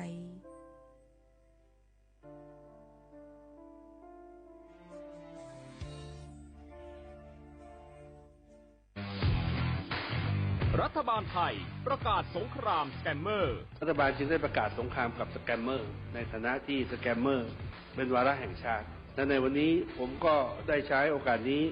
มารายงานความคืบหน้าและเน้นย้ำถึงสิ่งที่เราต้องร่วมกันทำต่อไปรัฐบาลได้จัดตั้งคณะกรรมการอำนวยการป้องกันและปราบปรามอาชญากรรมทางเทคโนโลยีขึ้นมาโดยมีผมเป็นประธานด้วยตนเองเพื่อให้ทุกหน่วยงานทำงานไปในทิศทางเดียวกันเราได้มีการลงนามบันทึกความเข้าใจระหว่าง 15 หน่วยงานหลักทั้งภาครัฐและภาคเอกชนตลอดจนสถาบันการเงินเพื่ออุดช่องโหว่ทางการเงินและตัดเส้นทางเงินของขบวนการอาชญากรรมเหล่านี้ให้สิ้นซากรวมพลังคนไทยต้านภัยสแกมเมอร์นายอนุทินชาญวีรกูลนายกรัฐมนตรี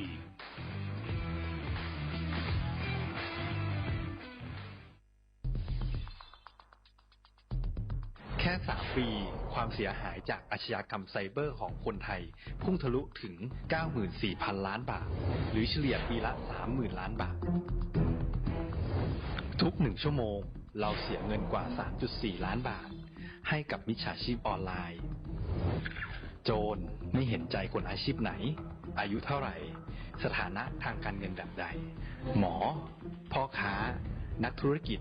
นักเรียนแม่บ้านข้าราชการเกษียณทุกคนตกเป็นเหยื่อได้เสมอและวันหนึ่งอาจเป็นคุณหรือคนที่คุณรักเพราะจุดอ่อนร่วมของเหยื่อคือความเร่งรีบขาดสติหรือแม้แต่บางครั้งก็เกิดความโลภจนเกินไปอย่าปล่อยให้การกดคลิกเดียวลิงก์เดียวทำให้โจรยิ้มกว้าง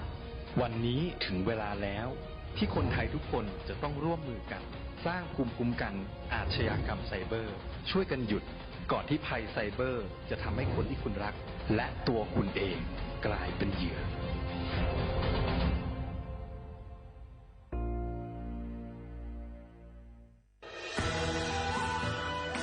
จากศาลากลางจังหวัดน่านหลังเก่าพัฒนาสู่การเป็นศูนย์การเรียนรู้นันทศิษย์ป่าคารโดยมูลนิธิรักป่าน่านนับเป็นพระมหากรุณาธิคุณที่สมเด็จพระกนิษฐาธิราชเจ้ากรมสมเด็จพระเทพรัตนราชสุดาสยามบรมราชกุมารีได้พระราชทานนามนันทศิษย์ป่าคารอันหมายถึงอาคารแห่งความรู้ทุกแขนงของจังหวัดน่านภายในประกอบด้วยห้องนิทรรศการเฉลิมพระเกียรติรัชกาลที่ 9 แสดงพระราชประวัติและพระราชกรณียกิจของพระผู้ทรงเป็นพลังแห่งแผ่นดินและต้นแบบของความเพียรรถพระที่นั่งอนุสรณ์แห่งการเสด็จเยี่ยมราษฎรในถิ่นทุรกันดารทั่วทุกภูมิภาคของไทยพิพิธภัณฑ์ศาลากลางจังหวัดน่านความทรงจำของอาคารหลังเก่าและการอนุรักษ์สิ่งสำคัญของเมืองน่านเทคโนโลยีกับมนุษย์จุดประกายความคิดสร้างสรรค์สู่การสร้างนวัตกรรมในอนาคตน่านซิมูเลชันแนวทางจัดการขยะที่ยั่งยืนเพื่อตระหนักถึงผลกระทบต่อสังคมเศรษฐกิจและสิ่งแวดล้อมห้องสมบัติน่านย้อนรอยสู่อดีตและความรุ่งเรืองของนครน่านผ่านเงินตราเครื่องเงินและผ้าทองเปิดให้เข้าชมฟรีไม่มีค่าใช้จ่ายตั้งแต่เวลา 9 นาฬิกาถึง 17 นาฬิกาหยุดทุกวันจันทร์และวันนักขัตฤกษ์มาร่วมอนุรักษ์สืบสานสร้างสรรค์ศิลปะวัฒนธรรมและวิทยาศาสตร์ของเมืองน่านคุณค่าที่น่าภาคภูมิใจ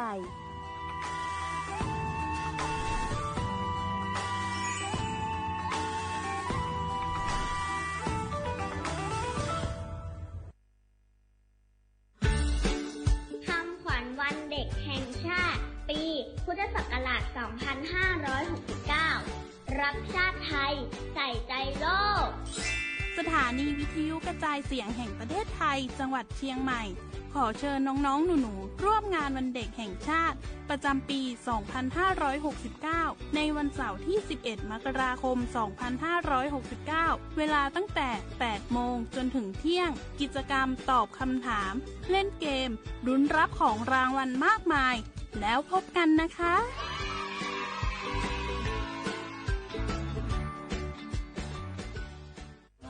อยากรู้จังใครบ้างนะ7กลุ่มเสี่ยง ฉีดวัคซีนไข้หวัดใหญ่ใช้สิทธิบัตรทองได้ไม่เสียค่าใช้จ่ายง่ายๆแค่ใช้แอปเป๋าตังค์ตรวจสอบสิทธิกดเลือกกระเป๋าสุขภาพก็รู้แล้วแถมจองคิวฉีดได้ด้วยที่สถานพยาบาลในระบบบัตรทองรีบๆกันหน่อยนะแค่ถึงเดือนสิงหาคมนี้เท่านั้นสิทธิสร้างเสริมสุขภาพและป้องกันโรคดีกองทุนหลักประกันสุขภาพแห่งชาติหรือบัตรทอง30 บาทสอบถามเพิ่มเติมที่สายด่วนสปสช1330ตลอด24ชั่วโมง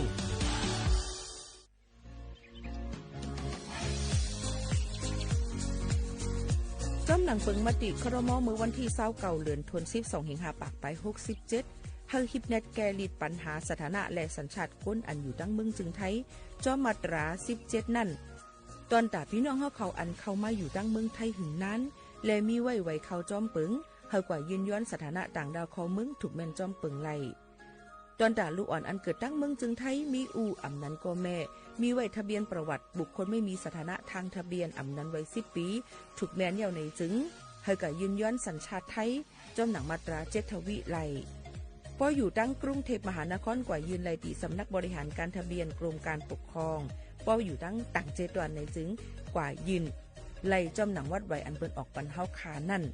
เข้าย้ำเหตุการณ์จอมหนังลงปองจึงต่อพอถึงวันที่29เดือน6 2สิงหาคมไป69ค่ะ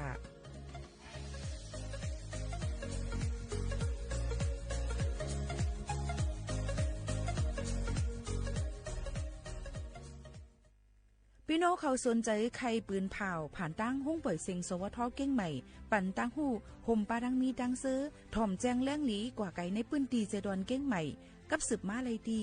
สวทเก้งใหม่หมายฟ้น053-276-068และ0922468579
เมื่อซุ้งค่าเมื่อซุ้งพี่น้องพุงยินถ่อมเฮาขาทั้งเซงกูก็กูก้นค่ะชบกันตีเนอร์ตอนการห้องปล่อยเสียงสวทเก้งใหม่ AM 1476กิโลเฮิรตซ์ค่ะหบทบจอมกันกูวันพอถึงมาข่าวยาม10 โมงถึง 11 โมงกลางไหนกลางค่ำอยู่จอมข่าวโมข่าวนู้นค่ะเมื่อในก็หบทบจอมกันเป็นมาเลินกำเมื่อ7ค่ำปีใต้2.1ปากปลาย20ปีก็จาน3ปากปลาย87คู่ในค่ะออกเป็นวันที่26เดือนธันวาคม12 2เหงปลาย25ในนั้นค่ะหบทบจอมกันที่ในพี่น้องเขาชมอยู่ที่เราตั้งหลังในก็อย่าลืมค่ะเฮามีลองตั้งกระจืนเย็นเจอกันแล้วก็กว่าเลยก็ให้รถเพเข็นกันกูสัมแสนปึงกูก็กูกวนตั้งหมดตั้งเสียงนั่นเป็นอันคึกเข้มเลอเสเปิ้นเย้าว่าจึงหนังไหนค่ะพ่อแม่ปีๆน้องๆเฮาเขาค่ะถ่อมจ้อมกันเย้าเสในค่ะตอนตาวงวังในพี่น้องเขายังตึกถูกดีเลยรูล้อมด้วยถึงลองป้ายอยู่ลีในค่ะติกัดนำเตอร์แห้งมาเหลือเสเก่ารูล้อมด้วยถึงป้ายอยู่ลีนั่นลำลองเลอเสเปิ้นปอถ่องจึงไทยนั่นตั้งภาคเหนือในเนี่ยค่ะเด็กกัดนำเตอลงมาลดยอมลงมา 2-4 องศาเซลเซียสในนั่นค่ะเอาในวันที่26ในค่ะต่อถึงวันที่30เดือน12 2แห่งปลาย25ในซึ่งหนังในค่ะเอายก็จอมนำปางลายจอมปดจานจอมนำปางลายเจ้านั้นเนี่ยก็หลุเลยฟังไว้ติมีฝนตกลงมาเลยเจจังให้ได้น้ำน้ำทมน้ำปางลายขึ้นสูงน้ำอันนี้ก็พี่น้องเขาถูกดีเลยถ่อมข่าวถ่อมเงาเสครึ่งป่องให้สร้างเฮอเข้มเฮอลีหนังหือปอดีรถเพกู300,000เปิงนั่นว่าเจิงหนังไหนค่ะอันนี้ก็ออกมาฝากตวนจู้ถึงปอแม่ปีๆน้องๆเขากูก็กูก้นให้เลยยินถ่อมจอมกันเจิงหนังไหนค่ะอ้อว่าเป็นข้าวกัดจึงไหนปอกัดเฮียงมาในองตีที่มีตนหมอกก้อนเนี่ยค่ะตั้งเมืองไทยเปิ้นห้องมานางพญาเสือโคร่งในนั่นค่ะตนมันเหมือนหมอกก้อนสีของนั้นมันติกีมาหางดีเนี่ยนะคะแต่เหลวในก็หลายๆองตีอำว่าได้เป็นตั้งลอยอินทนนท์ตั้งขุนแมวขุนว่างตั้งลอยอ่างค้างตั้งขุนช่างเคียนเจิมเจ้าไหนค่ะหมอกกวนในติกีมีหมอกหัวปากมันใน 80% เนี่ยในค่ะนะหางลีเนี่ยนะคะพี่น้องเขาใครกว่าแอลเลยใครกว่าหันเนี่ยก็กว่าแอลเลยกว่าไทยแค่พังเป็นตีไม้ต้องอะไรก้อยไก่อย่าไปกับปิดอย่าไปกับหักกิ่งไม้ต้นไม้นั่นค่ะเนาะอันนี้ก็ลำลองเนี่ยก็เอลเลกันไล่ในค่ะเอาพี่น้องเขาค่ะหางดีหางงามหลายๆตีหลายๆตั้งเต้ๆซึ่งหนังในค่ะมือหนังเส้นตั้งมือป้อนี้ต้นหมอกกอนนี่ก็มันเดือดกีหางลีหนาในค่ะเนาะนี่ก็มาฝากปันป้อแม่พี่น้องเขากูก็กูกุ้นในนั่นค่ะเอาพี่น้องเขาค่ะ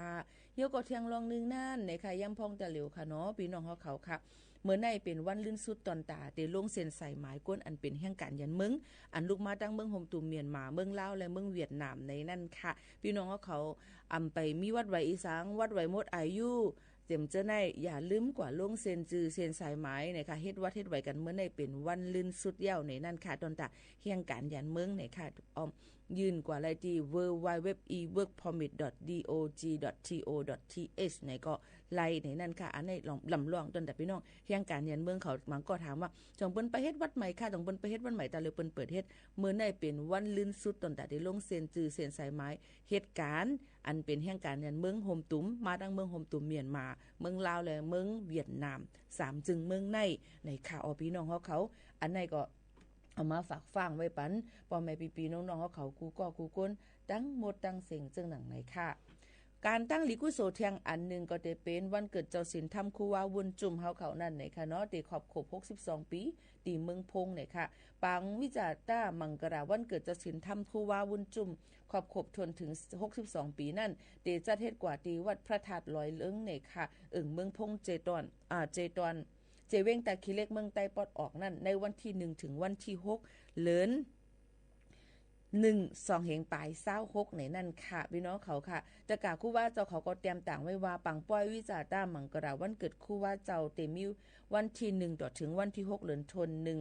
มีเขาตั้ง6วันนั่นค่ะเนาะในวันที่1ถึงวันที่4นั่นคู่ว่าเจ้าเตย่องหมุนมาตีสวนหมอกและเข่งฮอตราหิมพระอินสารวัดดอยเลิงเนี่ยค่ะสีเมตตาฮอตราแพ้กู้สู่ปันพิสังสัตว์กลตั้งหลายค่ะวันที่5เดือน1-2 แห่งปลาย26ย่ำ6ค่ำซ้อนนำเจ้าศีลธรรมในนั่นค่ะไว้นั่นเย้าก็คู่ว่าเจ้าเตเฮ็ดวัจิปิกนะคะอำเสียงอำลัดความเสเข้าอธิษฐานกำศีลนังตราค่ะพอถึงมาวันที่6เดือนธันวาคม1-2 แห่งปลาย26ย่ำกลางในเตไว้สากันตัวคู่ว่าเจ้าหลู่ต้านหยัดนำตั้งหลีกู้สู่หน้าหมุนกูลองตีพระวิหารหิมเตียงซุงซ้อมวันกองมูลอนเดิงนั่นนะคะก็มาตีภายปองเปลี่ยนปังป้อยก็ปืนเผาไว้ว่าตีปังป้อยวันเกิดเจ้าคู่ว่าตีอ่ำไรมาขายตั้งขายอีสังมาหลุมมาต้านมาจากก้าเขานำตั้งกินตั้งแยมแต่ก็เลยอยู่ในนั่นค่ะโลดก้าตีอ่ำไรมากึดไว้ตีอันเจ้าหน้าที่เขาหางแฮนมักมันนั่น ลุดกาก็ได้ขึ้นไว้ที่เปิ้นหางเฮียนไว้ปันขนาดก้วยนี่ค่ะผู้มาเข้าโฮมปังป้อยวันเกิดเจ้าคู่ว่ามุนจุ่มติไลเอามาพาห่มโคนอนเดี๋ยวก็เต้นตีนอนทั้งผักทั้งมันนี่นั่นค่ะพี่น้องเขาอันนี้ก็เป็นปืนเผาว่าผู้เหลือเผาดีกว่าไว้ซาก็ได้ว่าวันเกิดเจ้าคู่ว่ามุนจุ่มในวันที่1ถึงวันที่6เดือนธันวาคม2แห่งปลาย26ตีเมืองพงนี่นั่นอันนี้ก็เอามาฝากปันเดี๋ยวก็อย่าลืมค่ะนะว่าโจกาส่งสั่งปีก็ฮับตอนปีใหม่ลุมฟ้าในเขาตั้ง7วันเตะเอาวันที่30เดือนธันวาคม2แห่งปลาย25ต่อถึงวันที่5เดือนธันวาคม2แห่งปลาย26นั่นเตเป็น7วันไหนค่ะเฮาลอดเพนั่นขนาดนอนหนังฮือบ่ได้เป็นเพกึ่งกลางจำเส้นตาใส่ตั้งที่มีลองพิษป้อมอกับกันจิมนั่นเปิ้นก็ได้มีเจ้าหน้าที่หลายๆฝ่ายมาได้เป็นรถกามาได้เป็นเจ้าหน้าที่ลุลอมถึงลองลอดเพไผวัดไผไว้ว่ารถกาเฮาคาจิมจังได๋เปิ้นได้กดจัดกดทัดเฮาแฮงกอบนั้นพี่น้องเขา1อย่าไปฮอรถฮอกาค่ะ2ป้ออย่าไปฮอรถฮอกาป้อว่าเฮาเมาค่ะเนาะยก็2นี่ค่ะพี่น้องเขาค่ะก็หลู่ไลหรือเลยเช็คด้วยรถก้าวค่ะหังมันลีหนังฮือบ่ได้ออกข้าวตั้งกว่าเลยรถเพออนเฮาขากว่าถึงตีฮอดถึงตีเยื่องหมายนั่นซึ่งหนังในค่ะเนาะพี่น้องเขาวัดไว้เฮาคาหรือเลยหังเฮียนให้เตรียมโทษเพราะว่าเด็กกว่าแอลเลยหรือเรียกว่าด้วยว่าที่อองที่ออยเลยต้องเป็นดิมิตีลือตีเศร้าปัน5เฮาขาดถูกเลยคือป้องให้สร้างกว่าจึงหือจิมเจ้าหนังในนั่นฝากไว้ปันกูก็กูก้นค่ะไก่เพก็หรือเลยไว้เพก็ออกมาฝากตวนถึงพ่อแม่ปีน้องๆเขาให้เลยยินถ่อมจ้ำกันจึงหนังในค่ะเอาพี่น้องเขาค่ะมีข่าวแทงอันนึงเนี่ยค่ะตีเจตอนชลบุรีค่ะพี่น้องเขาทั้งเมืองไทยมีแห่งกันอย่างเมืองกลเมืองมัน2ก็พิษกันย้อนหิมกันห่อเข้าก้นไปย่ำอันเป็นก้นไทยซ้ำกว่าแคซีย่ามีเตียงและลู่ตายกว่าในนั่นค่ะเจ้าหน้าที่ห้องบริหารเวียงพันทองเจตอนชลบุรีลาติผู้สื่อข่าวเมื่อวันที่23เดือนธันวาคม2แห่งปลาย25ย่ำกลางค่ำมกมงปลายมีคนมาถึงลาดว่าในปอกบ้านเก่านะคะมีคนพิษกันเอามีเตียงกันในแลจังป้าตั้งหมอยาและผายจอยก้นเพนั่นกว่ากดทัดด้วยมือกว่าถึงตีหน้าซุ่มไปย่ำเลยหันก้นก็1ย่ำมีเตียงตีหน้าอกและตีปุ่มหากำบาดเจ็บไว้เจ้าหน้าที่คัดเจอนี่ค่ะปั๊มหัวเจอให้ถ้วยใจมากขึ้นเสียแต่อ่ำไรเสียสิ่งอาศักสายใจกว่านี่ค่ะก็แต่นั่นจื้อห้องนายสุรเดชนะคะอาศักหมอก40เป็นก้นไปย่ำในหมู่บ้านนั่นยังมีเทียงแห่งการมันแทงก้อน1ย่ำมีเตียงตีปุ่ม3กำเจ้าหน้าที่เขาก็เนี่ยถามส่งที่ห้องยากว่ายุดยากว่าก้นนิ่มหอมเขาลาดว่าเมื่อแต่มันมีแห่งการก่อสร้างก้นเมืองมันเขาสั่งกินห่อข้าวหมอก7-8ห่อกล้วยกาซ้ำอ่ำกลุ่มตาแจกปันกันกูก็ต้องไม่ใส่เลือดไว้ย้อนหอกเข้าอ่ำป้อเสพิษแผกหม้อกันแต่ก็1เอามีดเตียงใส่ก็มาเจ็บเสเลียนออกกว่าก้นไปย่ำซ้ำกว่าลำตียอบมันใจขึ้นเอามีดเตียงปั่นก้นไปย่างสิแล่นไปรอดกว่าย่ำเดียวเจ้าหน้าที่เขาก็ตึกคัดเจอจ้อมซอกหากดทัดก้นก็อันเอามีดเตียงนั่นอยู่จังหนังไหนค่ะนี่ก็เป็นเทียงรอง1เอามาฝากไว้ปั่นพ่อแม่พี่น้องเขาเนี่ยค่ะต้องไม่ในอย่าไปปุ้งจะลำใส่กำเนียนเพียวเนี่ยค่ะต้องไม่ในมันจังเฮ็ดให้เป็นกว่าหลายรองหลายอันเนี่ยลองตั้งกูลองเฮาคารุและมีสมาธิดีๆในนั่นค่ะก็มาฝากตอนจุดถึงกันค่ะยอบเลยเฮียงการยันเมืองเทียง11ก็ดีเจตวันแม่ฮ่องสอนแม่เสรียงเมืองไทยพ้องภูมิปุณพรไผ่เพียวเมื่อยามอกรรมเมืองไทยกุด7ทัดลองยามอกรรมจอมตาจอมตั้งนั่นยอบเลยเฮียงการเมืองมานเทียง11ก็ปากลห่อกลไทย2ก่อในนั่นค่ะพ้องตึกกด7ยามอกำจอมตังอยู่นั่นเจ้าหน้าที่เขาก็หันกาสีก้อนไฟลำหนึ่งอันมีแหล่งสินเมืองกอกและจังทัดด้วยมือทัดด้วยเย้าจังไรหันเนี่ยค่ะเจ้ากากลไทยก็1ต่างแห่งการยันเมืองมันอันอ่ำมีวัดไหวมหาก็กลใจ4ก็ตั้งยิ่ง1ก็ไว้หลังยับแห่งการเมืองมันหาก็เย้ากล้วยอ่ำหึงสังทั่วผันหลดอันมีแหล่งสินเมฮองสอนมิกอิสุสุเนี่ยค่ะเขาเทียงลำหนึ่งจังกดทัดด้วยแทงขึ้นทบย้ายแห่งการยันเมืองเทียง6ก็ใจ2ก็ตั้งยิง4ก็นี่ค่ะเขา11ก็ย่านยอบในเจ้าหน้าที่เขายอบตีลานกดทัดหอยโพอึ่งแม่โยมนี่ค่ะเอาเจวิงแม่เสริงเจดอนแม่ของสอนเสย่ำต่อเหลียวแต่ก็ภูมิปุณพรเขากุมขังกวน11ก็ตั้งกลหอกาหอหลดกลไทยแทง2เกาะเสเอาตั้งผิดกว่าหนังปักเปิงหมายมีไว้นั่นจึงหนังไหนค่ะพี่น้องเขากอบนั่นแลยังพองตะเหลียวนั่นไหนค่ะเฮาขาดถูกเลยไว้ฟังนั่นค่ะเนาะยกกับกลลักเขาเมืองกลอันต่อส่งกลเขาเมืองมีวัดไว้อีสานนั้นผิดตักปักเปิงหมายมีเตวาวาในนั่นค่ะตามเงินยกกับตกคอกไหนค่ะอันนี้ก็ย้อนฝากฟังไว้ปันกูก็จะเจออันที่ว่าใกล้ต่างเนื้อออนไลน์นั่นค่ะเนาะฮับส่งก้นกว่าตีนั้นฮับต่อก้นมาตีในนั่น จ่องฮู้ข่าวว่ามันผิดปักเบิงไม่มีในนั้นค่ะเนาะสังเจอว่ามันถูกเมียนมีวัดไว้เตรียมทวนอยู่ในจึงเปิ้นก็ดีกว่าจอมรถกาอันเปิ้นกว่านั่นกุ้ยจึงไหนคะอันนี้ย้อนฝากฟังไว้ปันเนี่ยค่ะให้ฟังอยู่ฟังกินกันเนี่ยค่ะเพราะว่าเฮาค่ะมาอยู่วันเปิ้นเมืองเปิ้นนั่นค่ะเนาะอันนี้ก็คัดเจอใส่เฮียงเสเอามาต่อแต่แค่นี้ฝากตอนถึงพี่น้องเขาให้ฟังอยู่ฟังกินให้มออยู่มอกินเสกำในนั้นค่ะยังพงแต่เหลียวก็ทำเป็นข้าวที่เปิ้นเฮ็ดวัดเฮ็ดไหมเฮ็ดวัดเฮ็ดไว้ยก็หลายรองหลายอันเนี่ยก็ได้ส่งสั่งปีก็ฮับตอนปีใหม่เปิ้นก็ได้มีลานกด7กดทัดตั้งนำลานร้อยก็ได้มีลานกด7ลองลดกาลองวัดไว้พรบภาษีเสียมจังได๋ก็ได้มีตั้งนำตั้งหลายเดี๋ยวก็ลองเมาเยาะฮอลกาก็ผิดปักเปิงเหมือนกันลองตั้งเจ้าไหนฝากฟังไว้ปั่นกูก็กูก้นค่ะบ่แม่ปีๆน้องๆเขาค่ะหรือใจถ่อมด้วยเพ่งกว้างวันหูถูกเจออันทางเฮียนออกมาฝากตวนจุดถึงปอแม่ปีน้องๆเขากวนค่ะนะส่งขึ้นมาอุบมาโอ้จอมกันแข่งกำนึงค่ะพี่น้องเขาค่ะ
ค่ะ1เพลงความตั้งหัก8หลายค่ะเป็นก้นหอมมันเป็นแสนล่อนในค่ะนะฝากตอนจนถึงพี่น้องเขาให้ได้ยินถ่อมจ้อมกันในค่ะนี่ก็เป็นผู้ห้องความเทียงก็มือบ่ชีบีมา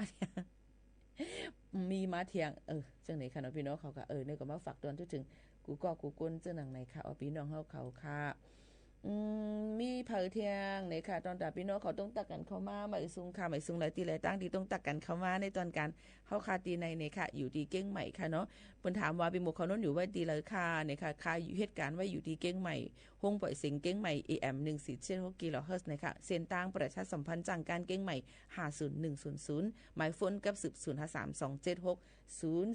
ในนั่นค่ะพี่น้องเขาค่ะจำเตถึงวันลูกอ่อนเย้าเนี่ยค่ะเพราะว่าวงวันเสาร์วงที่2ของเดือนนะคะปีในติญาวันที่10เนี่ยค่ะเนาะวันที่10ในวันที่เดือน1 2แห่งปลาย26นั่นเนี่ยค่ะตั้งสวทเก้งใหม่และฐานฐานะก่อกับ10ที่3นั่นเฮาค่ะที่จัดเฮ็ดปางปอยวันลูกอ่อนที่เอากลางใน 8:00 นถึง 12:00 นนะคะพี่น้องเฮาเขามีลูกมีหลานนี่ก็อ่อนลูกอ่อนหลานมาแอลเลที่ตั้งห้องปล่อยเสียงสวทเก้งใหม่เฮาค่ะหลายเปิ้นก็ได้มีลองแนะนำการตั้งเขียนนะคะมีโคตอนปันในนั่นค่ะหลายอันค่ะเนาะพี่น้องเขาก็อ่อนกันมาแอลเลกันไล่ในนั่นค่ะนี่ก็พี่น้องเขากูก็กูก้นเจ้าหนังในค่ะนะพี่น้องเขาค่ะเที่ยงอันนึงก็เปิ้นได้มีลองปางเลือกตั้งในค่ะเนาะตั้งมึงจึงไทยนั่นในค่ะเนาะกอบนั่นแหละในวันที่20ถึงวันที่5ในค่ะเนาะเลือนเตมานั่นในจึงเปิ้นได้เปิดลงเซ็นใส่หมายตั้งออนไลน์ให้พี่น้องเขาอยู่ต่างตีต่างเรียนในอันได้อยู่ปอกมือเลือกตั้งที่เฮือนในหย่อนในแคบกลางเสนั้นให้ลงเซ็นใส่หมายเลือกตั้งลวงหน้าจังหนังในค่ะพี่น้องเขาอันนี้ก็ลำลองเนี่ยในค่ะเนาะตอนตะก้นจะซื้ออันมีไว้วัดไว้ไทยอันมีศูนย์ตัดได้หย่อนในแคบกลางเสนั้นในก็อ่อนกันคืนปองให้สร้างกว่าเฮาคือแคมกันกูก้นสีกำในนั่นค่ะพี่น้องเขาค่ะก็มาฝากถึงพี่น้องเขาจังหนังไหนค่ะนะพี่น้องเขาค่ะทอมอยู่ที่ไรตั้งไรกันพองนะคะโยก็ตั้งเจดอนเก้งใหม่เขานั่นนะคะภายตั้งการกดจัดก้นเขาเมือง5ในนั่นค่ะก็สั่งการเจ้าหน้าที่นะคะออกในปืนตีนะคะยักเยี่ยมด้วยในโจกาส่งสั่งปีก็ฮับตอนปีเหมือนั่นนะคะหนังหือบ่เต็มมีลองมันกึ้มและลองรถเพจัดบานและคู่ของเฮิรนเยคนวันคนเมืองจังนั้นเนี่ยค่ะอ้อมภายพลตำรวจตรีสราวุธคนใหญ่เนี่ยค่ะภายผู้บังคับการเนี่ยค่ะกดก้นเขาเมือง5เนี่ยนั่นขณะสั่งการให้ก้นเจ้าหน้าที่กดจัดก้นเขาเมืองกดจัดกดทัดด้วยเนี่ยค่ะหลายที่หลายตั้งอันกวาดล่าง8เพียวมวย8ลองอันอ่ำลีลองการเฮ็ดให้จ้าลองอันน่ะมันกึ้มจำจะได้เตเอาในวันคริสต์มาสในต่อถึงปีใหม่ในนั่นค่ะหนังหือบ่ได้มีลองรถเพศต่อก้นและคกของเฮิรนเยคาวันก้นมึงเจิมจึงหนังไหนค่ะในส่วนของในปื้นตีเจดอนเก้งใหม่นั่นเนี่ยค่ะก็ได้มีหลายๆฝ่ายค่ะเอามาได้เป็นก้นเจ้าหน้าที่กดจัดก้นเขาเมืองเจ้าหน้าที่กองกำกับการสืบสวนสอบสวนเนี่ยค่ะเจ้าหน้าที่หลายๆฝ่ายเนี่ยค่ะเปิ้นก็โฮมมือกันนั่นค่ะฝ่ายจัดหาการงานฝ่ายลองมันกึ้มเนี่ยก็โฮมกันตั้งนำตั้งหลายเนี่ยค่ะกดจัดกดทัดเนี่ยค่ะหนังหือบ่ได้มีรองรถเพกอบนั้นพี่น้องเขาตีกว่าตาไปตั้งหลังนั่นเนี่ยก็ถูกหลีไล่เอาไว้กับตู้กับจอมเนี่ยค่ะเยาก็ลองวัดลองไว้กับตู้ไว้รถก้าเฮาคาเนี่ยค่ะกินแล้วอย่าไปมอฮอรถฮอก้าอย่าก็เฮ็ดผิดแผกกันจำจะได้ลำลองเนี่ยในคณะอันนี้ก็เอามาฝากฟังไว้ปันพ่อแม่พี่น้องเขาหนังหือบ่ได้กว่ามานั่นมีลองหลอดเพในนั่นค่ะก็มาฝากตอนจู้ถึงพี่น้องเขาจึงหนังไหนค่ะอปแม่ปีน้องๆเขาค่ะมาด้วยแทงอันนึงในนั่นค่ะตั้งเจดอนเก้งใหม่เทศบาลนครเก้งใหม่ก็ตีหางเฮียนไว้ในนั่นค่ะผิดหมอกพ่อแม่พี่น้องเขากูไฟเนี่ยค่ะมามีลองจู้ตุ่มหางเฮียนเชียงใหม่เข้าดาว2026ในนั่นค่ะเอาพี่น้องเขาค่ะเดี๋ยวมีเพลงความเนี่ยค่ะเนาะผ่านแสงเต้นแล้วก็เพลงความเนี่ยค่ะจังเชียงใหม่เข้าดาว2026นั่นเนี่ยค่ะก็เดี๋ยวมีลองจับเต้นเนี่ยค่ะเนาะแสงเทียนส่องแสงดาวเนี่ยค่ะแล้วก็ยังจูถึงเนี่ยเจ้านางหอค้ำอันเป็นสมเด็จพระนางเจ้าสิริกิติ์พระบรมราชินีนาถพระบรมราชชนนีพันปีหลวงเนี่ยค่ะในวันที่28เดือนธันวาคม12แห่งปลาย25เตเอาเข้าย่ำ6 โมงกึ่งเตกว่าองตีขวบพักดูตาแป้เจดอนเก้งใหม่แล้วก็เตมีลองในโคไทยโคนุงตั้งไหวโคไทยเนี่ยค่ะพระราชนิยมตั้ง8มิลเนี่ยค่ะเนาะก็ก้นอันเดมาอันเนแฟชั่นนั้นก็จะเป็นก้นจือเสียงใหญ่ลือหลังนะคะยก็จะมีลองถ่อมเพลงความพระราชนิพนธ์นะคะเพลงความว่าฮักอันนั้นก็รักในนั่นค่ะยก็เพลงความนะคะลูกดีภายจุ้มหมอยาจันจอมเก้งใหม่เขานะคะยก็จุ้มนะคะลอง จุ้มต่อยตึงตีจันจอมราชภัฏเก้งใหม่นะคะเอียก็เตมีลองมาห้องเพียงความประสานเสียงกันนะคะวงเวียงพิงค์นะคะเอียก็เตมีแทงThe Golden Song ในนั่นค่ะและผู้มาห้องเพียงความตั้งนำตั้งหลายตัวกาติส่งสั่งปีก็ฮับดอนปีเมื่อนะคะเชียงใหม่เข้าดาว2026นั่นนะคะเอียก็เตมีแทงในวันที่29ถึงวันที่31เดือนธันวาคม2เฮงปลาย25นั่นในนั่นก็ตัวเตมีลองPopular นะคะ The Sloth The River สมานแล้วก็อ้อมรัตนังนะคะวงกำเมืองวงระมิงนะคะแล้วก็เตมีแทงวงยุพราชสตริงคอมโบจำจะในค่ะในก็เตเป็นลองเปิ้นหางเฮียนไว้จูกระส่งสั่งปีก็ฮับดอนปีมาดีกว่าแอลเลยที่เลยตั้งไรก็รู้เลยป้าโตป้าเจอมีเงินเนี่ยก็หางเฮียนตัวให้อยู่ดีกินวันนี้ก็กว่านั่นคือป้อดีกว่ารถเพก็รู้เลยฟังกันลองกว่าลองไปเมาเย่าอย่าไปเฮารถเฮากะจึงนั้นค่ะอันนี้ก็เอามาฝากตอนถึงพี่น้องเขาเลยยังติมีเทียงหลายๆตีหลายๆตั้งที่เปิ้นขึงป้องเฮ็ดสร้างลองว่าเตส่งสั่งปีก็ฮับตอนปีใหม่หลายๆติพี่น้องเขาก็รู้เลยฟังกันว่าเอียก็เปิ้นก็เตมีเหมือนว่าจอมเซียนตาสายตั้งบางทีเปิ้นก็เตอำปันกาเซียนตาสายตั้งมอเตอร์เวย์นะคะเอียก็บางทีเปิ้นก็เตเปิดบันค่ะจูกะส่งสั่งปีก็ฮับตอนปีใหม่ซึ่งไหนนั่นค่ะเนาะก้วยกาซึ่งหือกอลีเป็นวันลือการหึงในมาก้นอันเหตุการณ์หาบการขุนในประเด็นมี31 1 2 3 4 5วันเดลือการเพราะว่าพี่น้องเขาดีกว่ากับสืบลองลุ่มเจเว้งหลายตีหลายตั้งจังได๋ก็รู้เลยฟังกันไว้เยอะก็เปิ้นได้อึดลุ่มนั่นค่ะเนาะพี่น้องเขาก็รู้เลยป่องใจจ้อมในนั่นค่ะเยอะก็อย่าลืมค่ะนะมื้อนี้เป็นวันลื่นสุดตอนตาเด้กว่าเฮ็ดวัดเฮ็ดไว้ตอนตาพี่น้องแห่งการยันเมืองอันที่อำไปมีวัดไว้อีสังนั่นเนี่ยค่ะเฮายืนย้อนเฮ็ดในวันนี้เป็นวันลื่นสุดค่ะฝากฟังไว้ปันกูก็ค่ะนะอย่าถามนะเปิ้นได้เปิดเฮ็ดวัดใหม่เมื่อไหร่เปิ้นเฮ็ดบัดเมื่อไหร่มื้อนี้เป็นวันลื่นสุดยาวในค่ะเนาะปืนเผามากูวันในค่ะนะฝากถึงเรื่องหนังไหนค่ะชมได้เพียงความเสียงคำใหม่ห้องไว้ก่อนฮักกลมีเจ้าของในค่ะสืบมินทอมค่ะ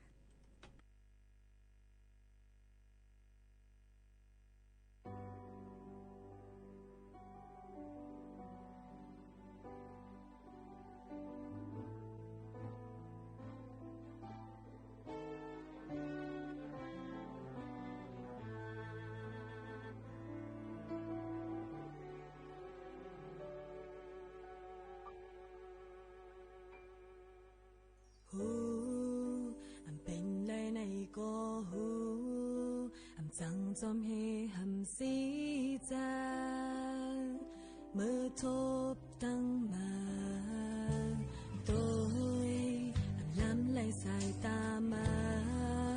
無怎麼定奪那讚，沒飲真愛，亦聽就為呼入居當黑人mi為安地một lát mà nhập ra mà có mi châu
先变高到能挂腰路，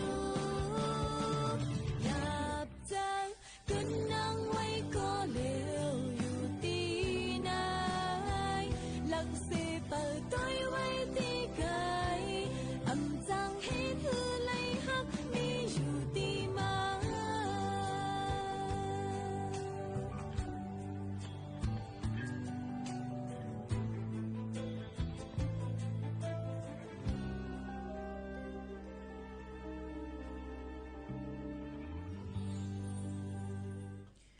หากคนมีเจ้าของเนี่ยนั่นค่ะหนึ่งเพียงความค่ะพี่น้องขอย้อนมาฝากตอนจนถึงฮาเลงินถ่อมซ้ำกันเยี่ยวค่ะนะเยี่ยวก็ตอนตาก้นจะซื้ออันมีศูนย์ไลคนละครึ่งพลัดนั่นเนี่ยค่ะตอนตาก้นไทยก้นไต้อันที่โอนสัญชาติมีศูนย์ไลนั่นน่ะพี่น้องเขาค่ะวันที่31ในติมดเยี่ยวเนี่ยค่ะเผอเจอมดนั่นเนี่ยเจอเฮมดเพราะเจอมดบนเด็กขึ้นสูงมอบอับอันขึ้นที่ผายเบิ้นนั่นขึ้นนั่นค่ะเนาะก็ในพี่น้องเขาก็หลุเลยฟังกันไว้จอมจะเจออันมีไว้คนละครึ่งนั่นในนั่นค่ะตอนใดยิ่งหมู่เขาโดนหยับรถมาติลือค่ะโมดเต็มแล้วค่ะพี่น้องเขาเอากับซื้ออีสังพองหลาเนี่ยก็เพราะเขาค่าจ่ายนึงเพราะมัน100เขาก็เลยจ่าย50 บาทของจ่ายเปิ้นจ่ายไปเฮา50 บาทกำนำก็ได้ซื้อข้าวน้ำมันไข่ไก่จังไหนมันก็ติง่ายตอนตาเขาค่ะเอามาใจในเฮือนในเยไหลนั่นขนาดน้องก็บอกว่าซื้อนำเราสุราซึ่งในอ่ำไรค่ะลูกพี่น้องเขาค่ะในก็ฝากไว้ปันพี่น้องเขาค่ะอยู่ก็ตั้งใจดอนเกี้ยงใหม่ก้นมาแอลเลยนำตื้อเต้ๆในค่ะพี่น้องเขาดีกว่าตาไปตั้งไรก็ให้หลอดเพกันในนั่นค่ะมีใจเย็นในนั่นขนาดเนาะรถกาก็เตนำเหลืองก้นอันเป็นคารถคัดกาก้นต่างที่สีเลียนก็เตมาน้ำในนั่นค่ะหลูเลยฟังกันไว้ในค่ะเขารถเขากาก็ให้รถเพกว่าอะไรก็ให้รถเพกันกูก้นนั่นลำลองเลยเสียเปิ้นในค่ะอยู่ก็ตอนตาพี่น้องเขาเดี๋ยวมีวางแผนแต่กว่าแอลเลยที่เลยตั้งไรหลูเลยตุ้ยลีข่าวว่าเพจอันนั้นก็อันที่องที่หรือเศร้าเปิ้นนั่นจังมันใจอันเต้มัน5ก็จังมีเปิ้นหยอกแลนี่เป็นคิวอาร์โค้ดอันปลอมเฮมาเนี่ยค่ะอีก็ AI ตะเหลียวนั่นมันเฮ็ดไรกู300,000เปิงนั่นเอามาได้เป็นเสียงก้น5หมื่นเนี่ยในค่ะเอามาได้เป็นหน้าตาว่าที่เป็นเสียงกับนั้นแหละเพราะว่า AI เหตุการณ์เนี่ยนี่จึงเปิ้นก็สิป้อนปันมันว่าเสียงก้นก็นั้นก็ได้เหมือนตัวอย่างมันว่าน้องพิษนี่แหละน้องพิษเสียงมันเหมือนในหน้าตาเหมือนในเปิ้นก็ได้กะป้อนข้อมูลนั้นมาให้ก็ขึ้นมาหยอกพี่หมูว่านี่เป็นน้องพิษนาเฮาหลวงเงินขนาดใดเนี่ยจังไหนคะเนาะก็ไม่เฮาก็รู้เลยฟังสติก่อนมันจะติอยู่ในต้นเป็นไหนยก็หลูเลยถามเขาว่าเฮามีหลูเลยมีข้อสังเสียอันที่เฮาฮู้กันนั่นขนาดเมื่อมาขำฮู้กูเมียวค่ะกำนั้นมาได้กะหยอกเลี้ยนลูกอ่อนยก็ก้นเฒ่าอันไปไว้ที่คืนในคณะหลูเลยฟังกันไว้ในคณะก็บ่ว่านั้นแหละบ่เป็นลูกเป็นหลานก็ยุ่มลิกินหวานมาเนี่ยไม่เจอน่ะเนาะมีก็ก็ทกออกปันหมดอ่ะก็ไม่ป้อนร้อยเงินปันเขาในเขาก็เอากว่าก็ไม่ลูกหลานเฮาก็เลยเปลี่ยนทางจังไหนค่ะอันนี้มีนำเนี่ยเหี่ยวในคณะหลูเลยฟังกันไว้จ้อมยก็ก้นก็นั่นป้อสุดได้เลยกำดีสุดได้เลยแช่ปันก้นก็ได้แทง 3-4 อันเจ็มจังหนังไหนก็หลูเลยฟังไว้เหมือนกันค่ะก้นหยอกแลนในมันนำเรื่องเนี่ยในคณะแต่เหลียวนั้นให้ฝากฟังไว้ปันกูก้นเนี่ยนั่นค่ะหนังหือบ่ได้คิดตันกับปันเทคโนโลยี IT นั่นไหนก็หลูเลยคิดตันจ้อมเนี่ยค่ะมันก็ยิ่งบ่ขอนนหันน่ะก็จะมีมื้อหนังว่าสร้างคอนเทนต์ออกขึ้นมานะคะก็มาพิดกันว่ะก็มาผัดกันว่ะก็มาฮักกันว่ะก็มาห้องไห้ว่ะลองติมันน่ะพี่น้องแต่ค่ะนี่มันเป็นก้นใจอ่อนใจอ่อนใจอีหลูเปิ้นง่ายค่ะเนาะย้อนนั้นพี่น้องเขาอย่าไปกว่าใจสื่อเฮาเป็นลองในนาเฮือนแต่เยซูสิมาเฮ็ดให้เปิ้นอีหลูจอมสูก็มาป้อกันว่ะก็มาแฮมกันว่ะก็มาพิดกันว่ะก็มาอยู่จ้ำกันอำไล่ว่ะป้อมผัดเพกันกว่าสู้อย่าไปเฮ็ดค่ะพี่น้องเขาก้นตุ้ยมันก็พอเสริมมีการมีงานเนาะพอมีการเนาะก็บ่เลยพาการพางานไว้ให้ก็มาตุ้ยจอมอันที่สุเฮ็ดอยู่นั่นเนี่ยย้อนสังขะกอบไหนใครฝากฟังไว้ปันว่าเจ้าสื่อเฮามันมีพรลีตาพี่น้องเขาอย่าไปเอาสื่อมาหยอกเลียนก้นอันตุ้ยอันเป็นก้นปลิกถาดส่วนเป็นก้น FC ศูนย์นั่นจังไหนค่ะเนาะกอบนั้นใครย้อนฝากฟังไว้ปันพี่น้องเขาจะเจออันขึงปองให้สร้างใจสื่อโซเชียลมีเดียอยู่นั่นในค่ะเนาะใกล้หันนะก็มาเปียดกันเนี่ยว่าพอแค่เอาหลีกันก็เนก1มาว่ะพอแค่อยู่จำกันก็เนก2มาว่ะโลหันเนี่ยก็คาลีอีลูในค่ะเนาะอีลูก้นอันที่ไปปันเฮียงนั้นก็อีหลูจ้อมให้ติๆเขาก็เป็นอีหยังเกิดขึ้นมาจังนั้นนะกอบนั้นพี่น้องเขาอย่าไปหยอกเลียนเจอกวนเฮาค่ะผ่านสื่อเลยลองตั้งตีอ่ำจื้ออ่ำเจอมันในค่ะเนาะมันก็ใครเลยคอนเทนต์ว่ะใครเลยเงินว่ะใครเลยเฮ็ดให้มันลังว่ะจำจังได๋ล็อกไล่ตาตีลังว่ะล็อกไล่ตาได้ครึ่งปองให้สร้างมันมีนำเนี่ยค่ะจะมารู้เลยเอาแต่นานในค่ะเนาะกอบนั้นแหละเฮาค่ะรู้เลยวนถึงกลางใจเปิ้นกลางใจเฮาจอมเนี่ยค่ะจะว่าเป็นลองตั้งชื่อใจตัวเจ้าเก่าให้เฮ็ดฮอดลงให้เปิ้นไม่ใจจอมเฮาค่ะกว่าจำจังได๋ก็อย่าไปเฮาเปลี่ยนในนั้นค่ะอันนี้ฝากฟังไว้ปันค่ะนะแล้วก็สื่อนั่นเนี่ยค่ะ มันใจหลีก็ที่มีพรหลีตาเฮาค่ะเป็นการก้าการขายต่อยอดเฮาค่ะกว่าไรเพราะค่ะเจ้าเลยลองตั้งดีหยอกเรียนเปิ้น5อำลี5เฮ็ดให้เปิ้นใจสุกซักจ้อมานี่ก็อย่าไปเฮ็ดเอาเนี่ยค่ะจงถามว่าพี่น้องเขาเก่งถามว่าปีหมกเขาโน้นเนี่ยมีลองสุกซักจังอีสังห้ามหันมีลองตั้งสุกอีหังบอกแล้วเนี่ยมีค่ะอ๋อก็กล่าวว่าเฮาได้เอาข้าวย่ำอันอำลีนั่นเด็กกะลัดในพี่น้องเขาย่อนสังมังก็ดีอาลาวูเฮามังก็ดีอีหลูมังก็ดีไม่เจอมังก็หือมันได้มีหลายก้นหลายเมียวค่ะย่อนนั่นแหละเฮาพี่น้องเขาหันเลยลองตั้งอันลีมันนั่นกุ้ยในนั่นค่ะลองตุกสุกสักเจอนั่นเนี่ยเก็บไปพองก็ไหลอยู่นั่นขนาดเนาะอำตับหลัดนี่เปิ้นทั้งหมดทั้งเสียงก็ไหลจังนั้นค่ะเนาะนี่เอาค่ะก็มาฝากไว้ปันพ่อแม่พี่น้องเขาใจสื่อให้มีพรดีแต่พี่น้องเขากูก้นเสกำในนั่นค่ะฝากไว้ปันจังหนังไหนค่ะข้าวย่ำจำมดจำเสียงเดย้อนผัดยันพ่อแม่ปีน้องๆเขามือกว่าเนี่ยค่ะนะส่งขึ้นมาอุบมาโอจอมพ่อแม่ปีน้องๆเขาแทงค่ะเนาะยินจมขอบใจกูก้นค่ะผัดยันพี่น้องเขามือกว่าค่ะเมื่อสูงค่ะ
ความอ่อนอันถดจันเลยจูตอมจอมกว่าให้แตกยายไปหมดเจ้าเก้าอ่อนก็โหนคือห่างภายหลังปอกมือก็ลีมือเยาตินนักลากลิ้นโอกำปานอ่อนหา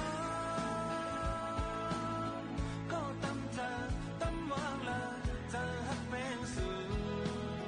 ดูหน้าอับจังจันจังก็ใจไปเจอหือไหลเงินแกนมอขอความฮักอันอ่านตัดลากัดกว่าไหลคำคืนยามนั้น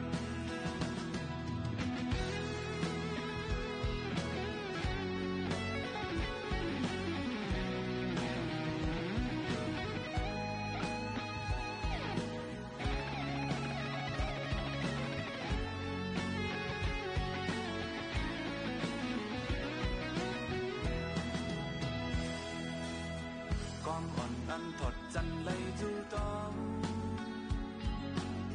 จอมกว่าให้เด็กยายไปหมดเจ้าเก้าอ่อนก็โหนคือห่างภายหลังปอกมือก็ลีมือเยาตินนักลากลิ้นโอกำปานอ่อนหาก็ตั้งเจอตั้งวางเลยเจอฮักเป็นสูด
สำสราตุกขาในวงลงปันตรงจมมันมาบ่หึงตาลอดปนก็รมาพระเนสินตังไว้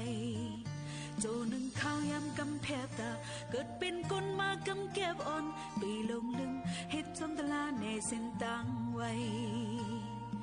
สังขาเจ้าตั้งเจอให้มนต์เสือตอนเตือนจนกาดเย็นสัตว์เต่าว่าตั้งเจอให้มนต์เสือตอนเตือนจนกาดเย็นเกิดแม่นหดทุบปลาสัจจาศาสนาคำพระตะกึมในปีลงลืมพุทธจอมตลาลีเฮกึมไว้ตาดีปุ่นมุนหลอดออกสามสราตุกขาเข้ายาวลงชมคอความพลาโหในสิ้นต่างไว้เจ้าตาหน้าตั้งเจอให้มนต์เสือตอนเตือนจนกาดยินวิยาวิจาตั้งเจอให้มนต์เสือตอนเตือนจนกาดยินเป็นเยาลูกว่าอำมันกึมอันนิจจาลงเจอจะรู้อนัตตาตราอำปึงมันไหลจาติทุกขาติตราบยาติเจ็บเท่าเนามรณาตักทุกตั้งตายอำลดกลางไหลเมตตาไว้วางผู้คนนั้นเฮกังลดตั้งปีเมตตาเจอเฮาหอมเป่าเฮาเศร้าลดพีขีนบนสูงยืนมาเมตตาหมดเวลาสลับกันทำทีละข้างเดี๋ยวแนะนำให้โอเคครับอาจารย์หมดเวลาครับขอบคุณมากครับข่าวมาแล้วครับไปฟังข่าวครับเดี๋ยวอย่าเพิ่งวางสายนะสถานีวิทยุกระจายเสียงแห่งประเทศไทยและเครือข่ายทั่วประเทศเสนอข่าวต้นชั่วโมงรู้เร็วรู้จริงเกาะติดทุกสถานการณ์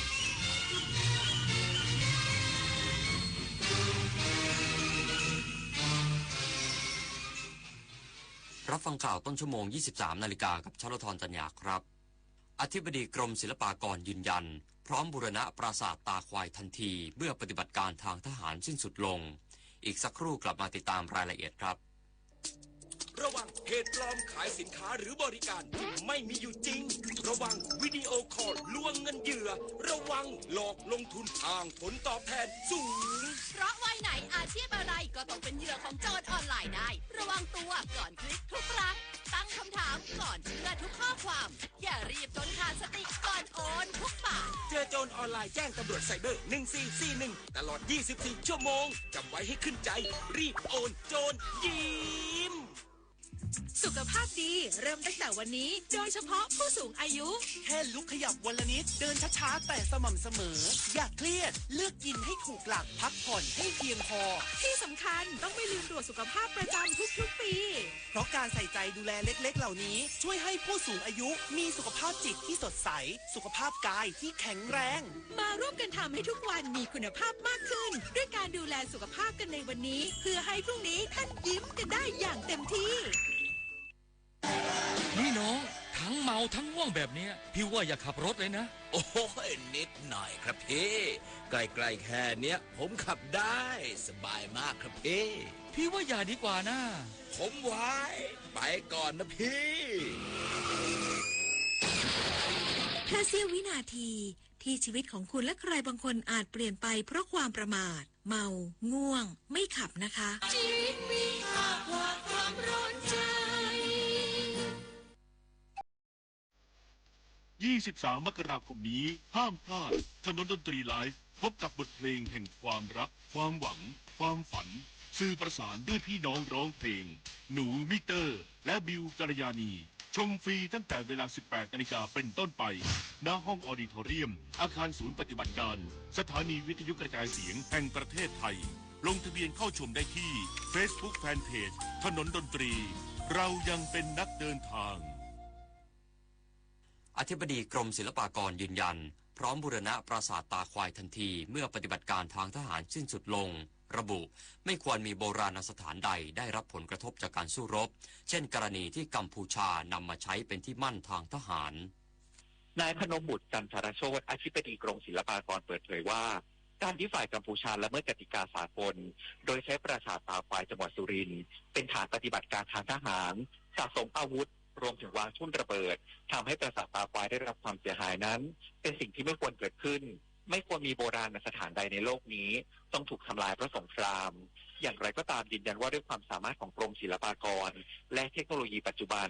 สามารถบูรณะโบราณสถานที่เสียหายได้อย่างแน่นอนเช่นเดียวกับที่เคยบูรณะพระธาตุพนมที่จังหวัดนครพนมจากภัยธรรมชาติแต่การที่จะบูรณะปราสาทตาควายได้นั้นจะทำได้ก็ต่อเมื่อปราสาทตาควายตั้งอยู่ในราชอาณาจักรไทยแต่แม้จะสามารถบูรณะโบราณสถานได้ก็ไม่สามารถเปลี่ยนแปลงความสูญเสียด้านชีวิตคนและกำลังพลที่ปกป้องอธิปไตยได้จึงหวังว่าการสู้รบระหว่างสองประเทศจะสิ้นสุดลงโดยเร็วพร้อมกันนี้อธิบดีกรมศิลปากรยืนยันว่าหากปฏิบัติการของทหารสิ้นสุดเมื่อไหร่กรมศิลปากรก็สามารถเริ่มต้นภารกิจการบูรณะโบราณสถานได้ทันทีโดยรัฐมนตรีว่าการกระทรวงวัฒนธรรมได้มอบนโยบายให้กรมศิลปากรสำรวจโบราณสถานตามแนวชายแดนทั้งหมดซึ่งมีไม่ต่ำกว่า30แห่งพร้อมระบุว่าการสู้รบที่เกิดขึ้นครั้งนี้ได้ก่อให้เกิดความตื่นตัวในการที่จะรักษาและบูรณะโบราณสถานของชาติเอาไว้ปริญญวิทย์เปี่ยมสปูรณ์รายงานตำรวจภาค 6 ทลายเว็บพนันไทยสล็อตเอ็กตร้าเว็บพนันออนไลน์รายใหญ่ของจังหวัดพิษณุโลกพบมีเงินหมุนเวียนกว่า 1,000 ล้านบาทตำรวจภูธรภาค 6 ร่วมกับตำรวจภูธรจังหวัดพิษณุโลกแถลงผลการจับกุมขบวนการเครือข่ายเว็บไซต์พนันออนไลน์รายใหญ่ไทยสล็อตเอ็กตร้าหลังสืบสวนขยายผลเส้นทางการเงินอย่างต่อเนื่องโดยสามารถจับกุมผู้ต้องหาได้2รายทำหน้าที่บริหารจัดการและดูแลระบบการเงินของเว็บไซต์จากการตรวจสอบพบว่าเว็บไซต์ดังกล่าวมีเงินหมุนเวียนสูงถึง 1,000 ล้านบาทเจ้าหน้าที่จึงเข้าตรวจค้นและอายัดทรัพย์สินในเครือข่ายทางบ้านพัก3หลังโฉนดที่ดินรถยนต์รถจักรยานยนต์สินค้าแบรนด์เนมรวมมูลค่ากว่า50ล้านบาทนอกจากนี้ยังขยายผลออกหมายจับผู้ร่วมกระบวนการทางการเงินอีก10รายอยู่ระหว่างติดตามจับกุมมาดำเนินคดีตามกฎหมายการจับกุมครั้งนี้ถือเป็นหนึ่งในคดีเว็บไซต์พนันออนไลน์รายใหญ่ของจังหวัดพิษณุโลกสะท้อนความเข้มงวดในการปราบปรามอาชญากรรมทางเทคโนโลยีของตำรวจในพื้นที่พัทราธรรมาสวทพิษณุโลกรายงานเจ้าหน้าที่เร่งปฏิบัติการกู้ร่างผู้เสียชีวิตจากอุบัติเหตุตกหน้าผาเสียชีวิตที่ดอยจอวาเลจังหวัดตากเพื่อพิสูจน์หาสาเหตุการเสียชีวิตที่แท้จริงต่อไป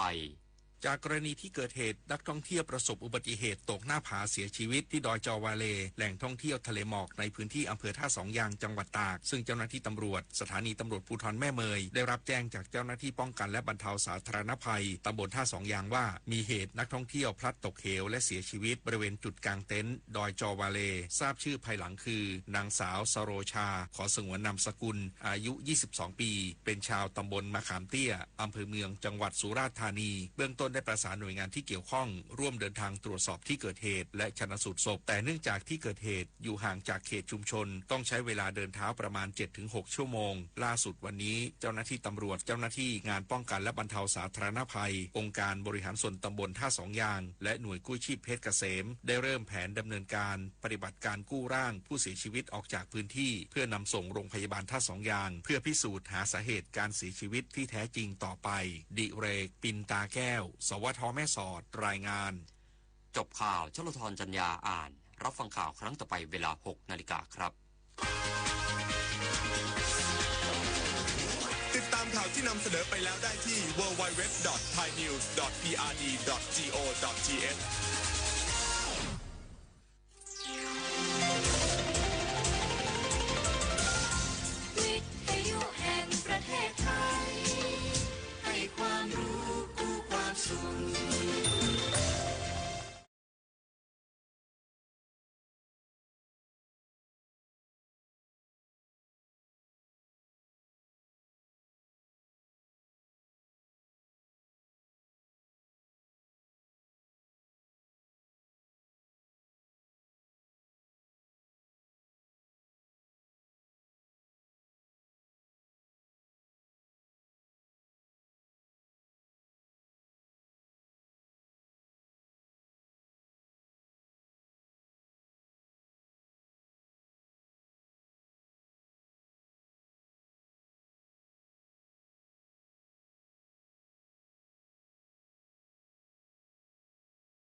สุขหมื่นแสนแน่นตราตรึงก็ไม่ซึ้งเหมือนหนึ่งรักอันรันจวนอันความทุกข์คืออะไรไม่เคยสิ้นต่อชายหนึ่งรักไปจึงได้บุญ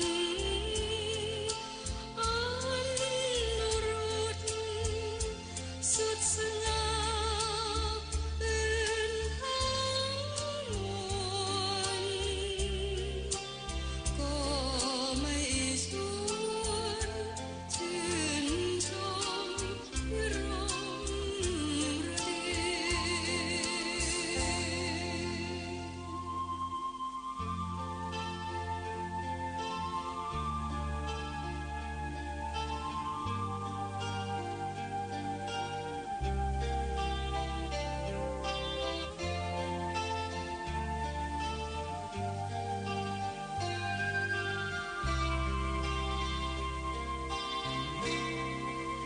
อันความทุกข์คืออะไรไม่เคยสิ้นต่อชายหนึ่งรักไปจึงได้บุญอันรุดสุดสง่าอื่นทั้งมวล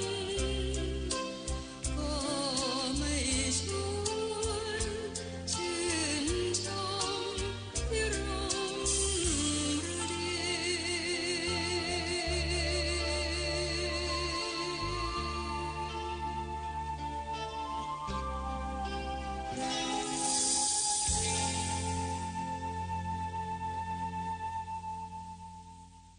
เริ่มต้น2เพลงที่คุณคุ้นเคยนะครับนี่คือนิยามความรักและก่อนหน้านี้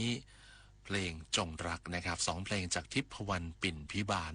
นำมาเริ่มต้นสวัสดีคุณกันกับช่วงเวลาของรายการเพลงประทับใจครับวันนี้วันศุกร์เอกพงษ์นพสกุลกลับมาสวัสดีคุณกลับมาเปิดเพลงเพราะๆกลับมาพูดคุยสพเปเหระกับเรื่องราวสาระดีๆที่นำมาฝากกันบ้างเล็กๆน้อยๆแล้วก็เพลงเพราะๆที่เลือกมาฝากคุณนะครับที่นี่เหมือนเดิมครับสถานีวิทยุกระจายเสียงแห่งประเทศไทย FM 92.5 เมกะเฮิรตซ์ AM 891 819พร้อมเครือข่ายวิทยุกรมประชาสัมพันธ์ทั่วประเทศครับ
2 เพลงจากคุณจิตติมาเจือใจที่เราไม่ค่อยได้ฟังกันสักเท่าไหร่นะครับ ผมก็ไล่ฟังแต่ละเพลงก็ไม่ได้ฟังจบนะเพราะเวลาไม่ค่อยมีนะครับฟังแต่ละเพลงฟังท่อนฮุกฟังท่อนเริ่มว่าจะเลือก2เพลงอะไรมาฝากดีสำหรับของคุณจิตติมาเจือใจจริงๆเพลงของคุณจิตติมาเจือใจเนี่ยมีหลายเพลงที่คุ้นนะแต่ว่าวันนี้ขออนุญาตหยิบเอา2เพลงที่ไม่ค่อยได้เปิดมาเปิดให้คุณผู้ฟังได้ฟังกันก็แล้วกันนะครับผ่านรายการเพลงประทับใจของเรานะครับแล้วคุณผู้ฟังล่ะครับอยากจะไปที่ไหนอย่างไรกันบ้างนะวางแผนกันตั้งแต่เนิ่นๆนะครับรถของคุณผู้ฟังที่ขับอยู่ทุกวันนี้สภาพเป็นยังไงตอนนี้ต้องเข้าไปเช็คที่ศูนย์บ้างหรือเปล่านะมีการซ่อมมีการเปลี่ยนอะไรบ้างหรือเปล่านะครับเพราะว่าก็เตรียมที่จะเดินทางไกลทีนี้พอถึงเวลาเดินทางไกลแล้วโอ้โหอันนั้นก็ไม่ดีอันนี้ก็ไม่ได้ก็เลยต้องบอกว่าปรับไว้ตั้งแต่ตอนนี้เลยก็ดีเหมือนกันนะครับเพราะว่าจะได้เที่ยวอย่างสนุกแต่ว่าสนุกอย่างเดียวไม่ได้ต้องขับขี่ปลอดภัยเมืองไทยไร้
ชมนิยมไทยโดยปฏิพัฒน์เข็มทิศส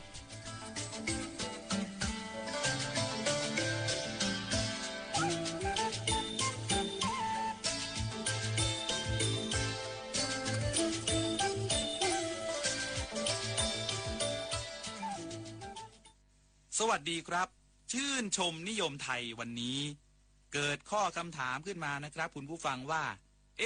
เมืองไทยเราเป็นเมืองร้อนชื้นเดี๋ยวร้อนเดี๋ยวฝนโบราณนั้นเขาใช้อะไรคลายร้อนกันใช้อะไรทาตัวเพื่อไม่ให้ผิวเหนอะหนะหรือว่าทาตัวเพื่อกันแดดเขาดูแลตัวเองไม่ให้มีกลิ่นตัวกันยังไงในยุคนั้นก็ไม่มีสารส้มหรือโรลออนใช้ด้วยนะครับถ้าถามพ่อแม่ปู่ย่าตายายก็จะนึกถึงสิ่งนี้ขึ้นมาทันทีนั่นก็คือดินสอพองครับใช่แล้วครับดินสีขาวๆที่ในสมองคนยุคเจนซีตอนนี้นั้นจะนึกถึงก้อนแป้งหรือว่าเม็ดแป้งคล้ายๆกับขนมผิงบ้างรูปร่างรูปทรงเหมือนขนมอาลัวบ้างเอามาใช้ทำอะไรเอามาผสมน้ำปะแป้งเล่นกันในช่วงสงกรานต์จริงๆแล้วดินสอพองมาจากไหนทำไมจึงเรียกดินสอพองขอเริ่มอย่างนี้ก่อนนะครับในแง่ของตำนานดินสอพองนั้นเป็นวัตถุธาตุสีขาวอยู่ใต้พื้นพระสุธาเมืองลพบุรีซึ่งแต่เดิมก็เรียกว่าเมืองละโวหรือละวะปุระเมืองที่มีความเจริญมาตั้งแต่สมัยทวาราวดีคือเก่ากว่าขอมซะอีกนะครับคำว่าละโวบางตำราบอกว่ามาจากภาษาสันสกฤตในคำว่าละวะที่หมายถึงน้ำบางตำราก็บอกว่าละวะมาจากภาษามอญหมายถึงภูเขาก็เลยเรียกว่าละวะบุรีต่อมาก็คือเมืองละโวแล้วก็กลายมาเป็นลพบุรีในปัจจุบันที่มีความหมายผูกกับคติพราหมณ์ฮินดูว่าลพบุรีนั้นเป็นเมืองที่พระรามมอบให้พระลบซึ่งเป็นราชบุตรนะครับบอกเป็นในว่าเมืองนี้เป็นเมืองของพระรามซึ่งก็คือองค์อวตารของพระนารายณ์ลพบุรีจึงเป็นเมืองของพระนารายณ์ไปด้วยทำให้สมเด็จพระนารายมหาราชแห่งกรุงศรีอยุธยาที่ทรงนับถือคตินี้ด้วยเหมือนกันครับแล้วก็พระนามเดิมก่อนที่พระองค์จะเสวยราชสมบัติพระนามของพระองค์คือนารายราชกุมารจึงทรงโปรดเมืองลพบุรีเป็นอันมากนะครับก็เลยเสด็จประทับว่าราชการที่ลพบุรีจนสิ้นราชการส่วนดินสอพองล่ะเอากลับมาที่ดินสอพองครับเกี่ยวกับลพบุรีอย่างไรในหนังสือตำนานเมืองลพบุรีเขาเล่าขานกันแบบนี้นะครับว่าในสมัยรามเกียรติ์พระรามรบชนะทศกัณฐ์ก็ตบรางวัลให้หนุมานทหารเอกครับว่าหากสอนที่พระรามแผลงไปตกลงที่ใดก็จะให้หนุมานไปสร้างเมืองแล้วก็ปกครองอยู่ที่นั่นแล้วสอนนั้นก็พุ่งละลิ้วดิ่งตรงมาตกลงที่ทุ่งพรหมมาศอิทธิฤทธิ์ของสอนพระรามทำให้เกิดไฟลุกไหม้เผาดินแถบนี้จนสุกเป็นสีขาวครับหนุมานก็ใช้หางตวัดดับไฟจนเกิดเป็น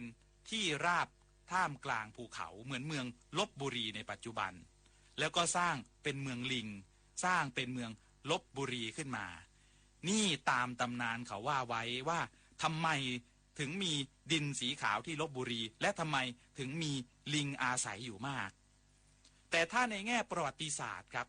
เจ้าดินสอพองนั้นคือดินสีขาวซึ่งเป็นวัตถุธาตุที่คนโบราณใช้ในทางยามีสรรพคุณอยู่ในตำรับโอสถพระนารายณ์สามารถออกฤทธิ์เย็นครับใช้ผสมกับน้ำสมุนไพรดื่มดับพิษไข้ได้แล้วทำไมถึงเรียกว่าดินสอพองในเมื่อก็ไม่เห็นเหมือนกับดินสอแท่งที่เราเอาไว้เขียนเลยใช่ไหมครับจริงๆแล้วคำว่าดินสอพองนั้นมาจากคำว่าดินหรือหมายถึงดินนี่แหละครับส่วนคำว่าสอนั้นเป็นภาษาเขมรซึ่งแปลว่าสีขาวแล้วคำว่าพองล่ะมาจากไหนพองมาจากคุณสมบัติพิเศษของดินขาวชนิดนี้ที่เมื่อคนโบราณเขาบีบน้ำมะนาวลงไปเจ้าดินสีขาวมันจะเกิดฟองพองฟูขึ้นมาไม่เชื่อลองไปทำดูที่บ้านได้นะครับดินสอพองแท้ๆจะเกิดปฏิกิริยากับน้ำมะนาวที่เป็นกรด จึงเป็นที่มาของคำว่าดินสอพองดินสอพองนั้นนอกจากจะเอาไปปะแป้งคลายร้อนยังสามารถเอาไปสตุไฟซึ่งเป็นกรรมวิธีฆ่าเชื้อแบบโบราณนะครับเพื่อเอามาทำเครื่องสำอางเอาไปเป็นยาสมุนไพรเป็นส่วนผสมของน้ำอบไทยเอาไปพอกไข่เค็มก็ได้เอาไปทำถูบหอมก็ได้เอาไปทำอุดรอยรั่วของไม้ก็ได้หรือเอาไปขัดเครื่องเงินหรือแม้แต่การเอาไปเป็นตัวจับกะลาในอุตสาหกรรมสกัดน้ำมันปาล์มก็ได้ด้วยครับประโยชน์เยอะจริงๆแล้วก็ดินสอพองที่ว่านี้ก็สร้างรายได้ให้กับชาวลพบุรีมาทุกยุคทุกสมัยครับชื่นชมนิยมไทยวันนี้หมดเวลาแล้วต้องลาคุณผู้ฟังไปก่อนนะครับสวัสดีครับ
จนลืมห่วงฉันแบ่งเวลาไปหาฉันนี้สักวันวันเดียวเท่านั้นฉันนี้ก็มีสุขใจเจียดไอ้กายให้ฉันสักหน่อยปล่อยให้ใจน้อย ลมคอยเฝ้าอยู่เคียงกันอยู่คนเดียวฉันนี้สุดแสนเปลี่ยวใจมีคู่มั่นหมายคล้ายดังกับเหมือนไม่มีเดือนหนึ่งมี31 วันปลีกตัวไปหาฉันสักวันสักคืนคนดีรวมตัวเป็นรองเป็นสองรองรักเธอนี้ห้องนอนห้องนี้ไม่มีเราอยู่คู่กันแบ่งเวลาไปหาฉันบ้างอย่าไปนอนค้างที่อื่นจนลืมห่วงฉันปัดที่นอนรอรับเธออยู่ทุกวันไม่เคยสักวันจะอยู่กับฉันทั้งคืน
ทั้งสองเพลงนี้เพลงของรุ่ง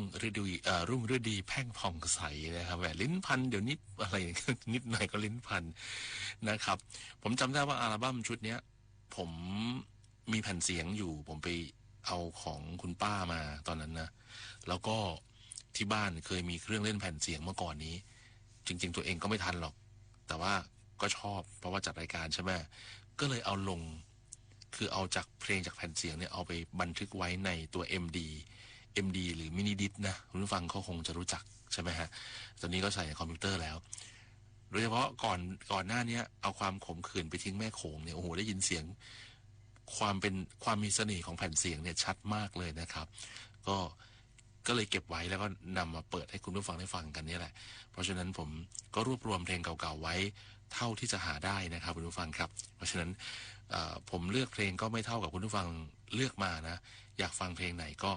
เลือกมาก็แล้วกันเนาะแล้วก็ก่อนหน้านี้มีชื่นชมนิยมไทยของคุณออฟนะครับพูดถึงหน้าร้อนของเมืองไทย เมื่อก่อนคนก็ทำยังไงกันตอนร้อนก็ทำยังไงกันใช่ไหมแล้วก็ก่อนหน้านี้ภัยจิตอักษรณรงค์2เพลงนะครับก็เลือกมาฝากกับคุณผู้ฟังวันนี้ผมเปิดแต่เพลงของสุภาพสตรีว่าไหนๆแล้วก็เปิดเพลงของสุภาพสตรีให้หมดเลยทั้งรายการกันแล้วกันเนาะวันนี้นะครับ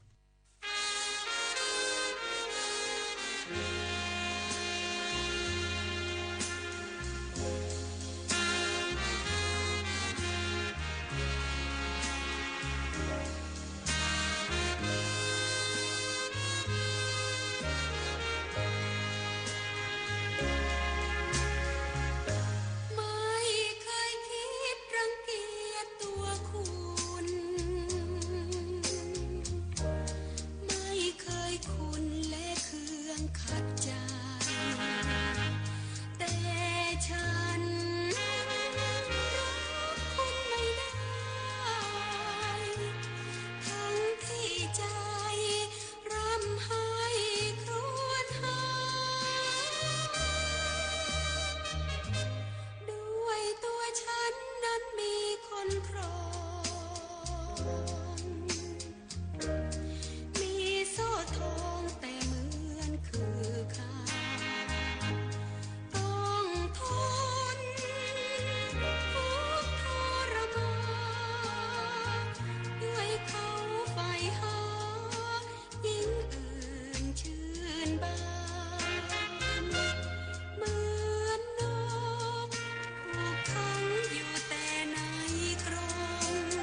เมื่อช่วงก่อนหน้านู้นผมพูดถึงเรื่องของ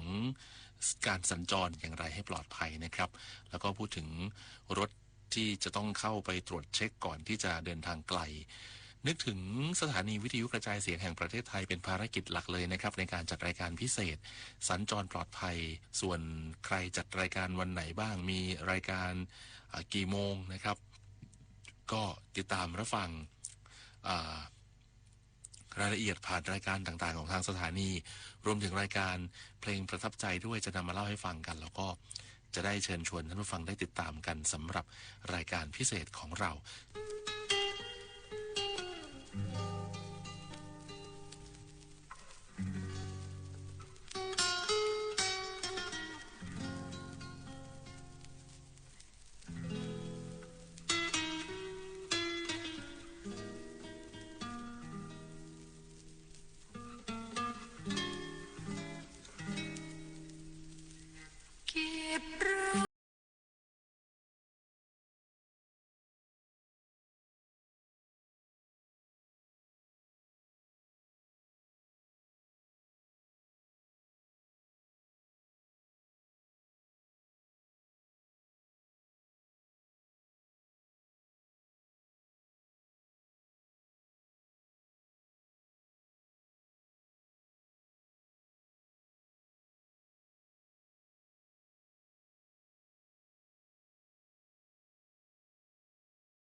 แล้วนะครับผู้ฟังครับฟังเพลงเพลินๆวันนี้ฟังเพลงศิลปิน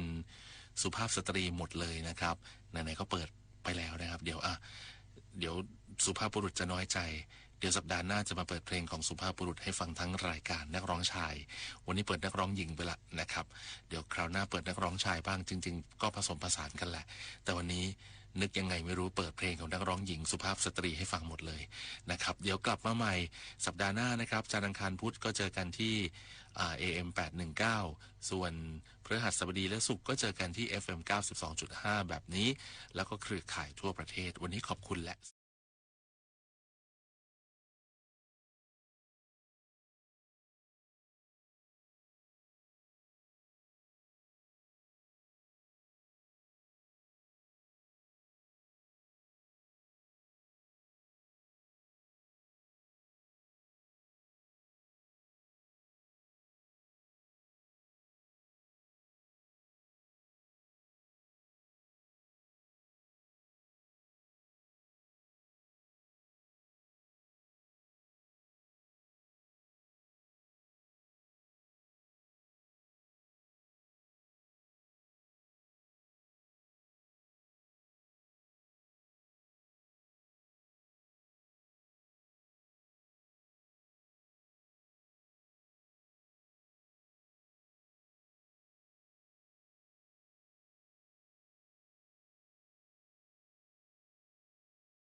อบคุณ ขอโทษ ขอบคุณ ขอโทษ ขอบคุณ ขอโทษคำที่ต้องจำให้ขึ้นใจท่องไว้ให้ติดปาก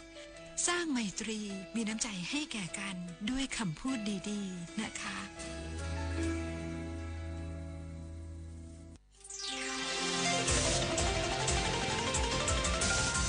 วิทยุแห่งประเทศไทยให้ความรู้คู่ความสุข ที่นี่สถานีวิทยุกระจายเสียงแห่งประเทศไทยเมื่อผ่านถนนวิภาวดีรังสิตกรุงเทพสำหรับวันไว้แต่โปรดติดตามรับฟังการกระจายเสียงของทางสถานีวิทยุกระจายเสียงแห่งประเทศไทยเริ่มตั้งแต่วันนี้ขอสุขสันต์ดีแด่ท่านผู้ฟังทุกท่านราตรีสวัสดิ์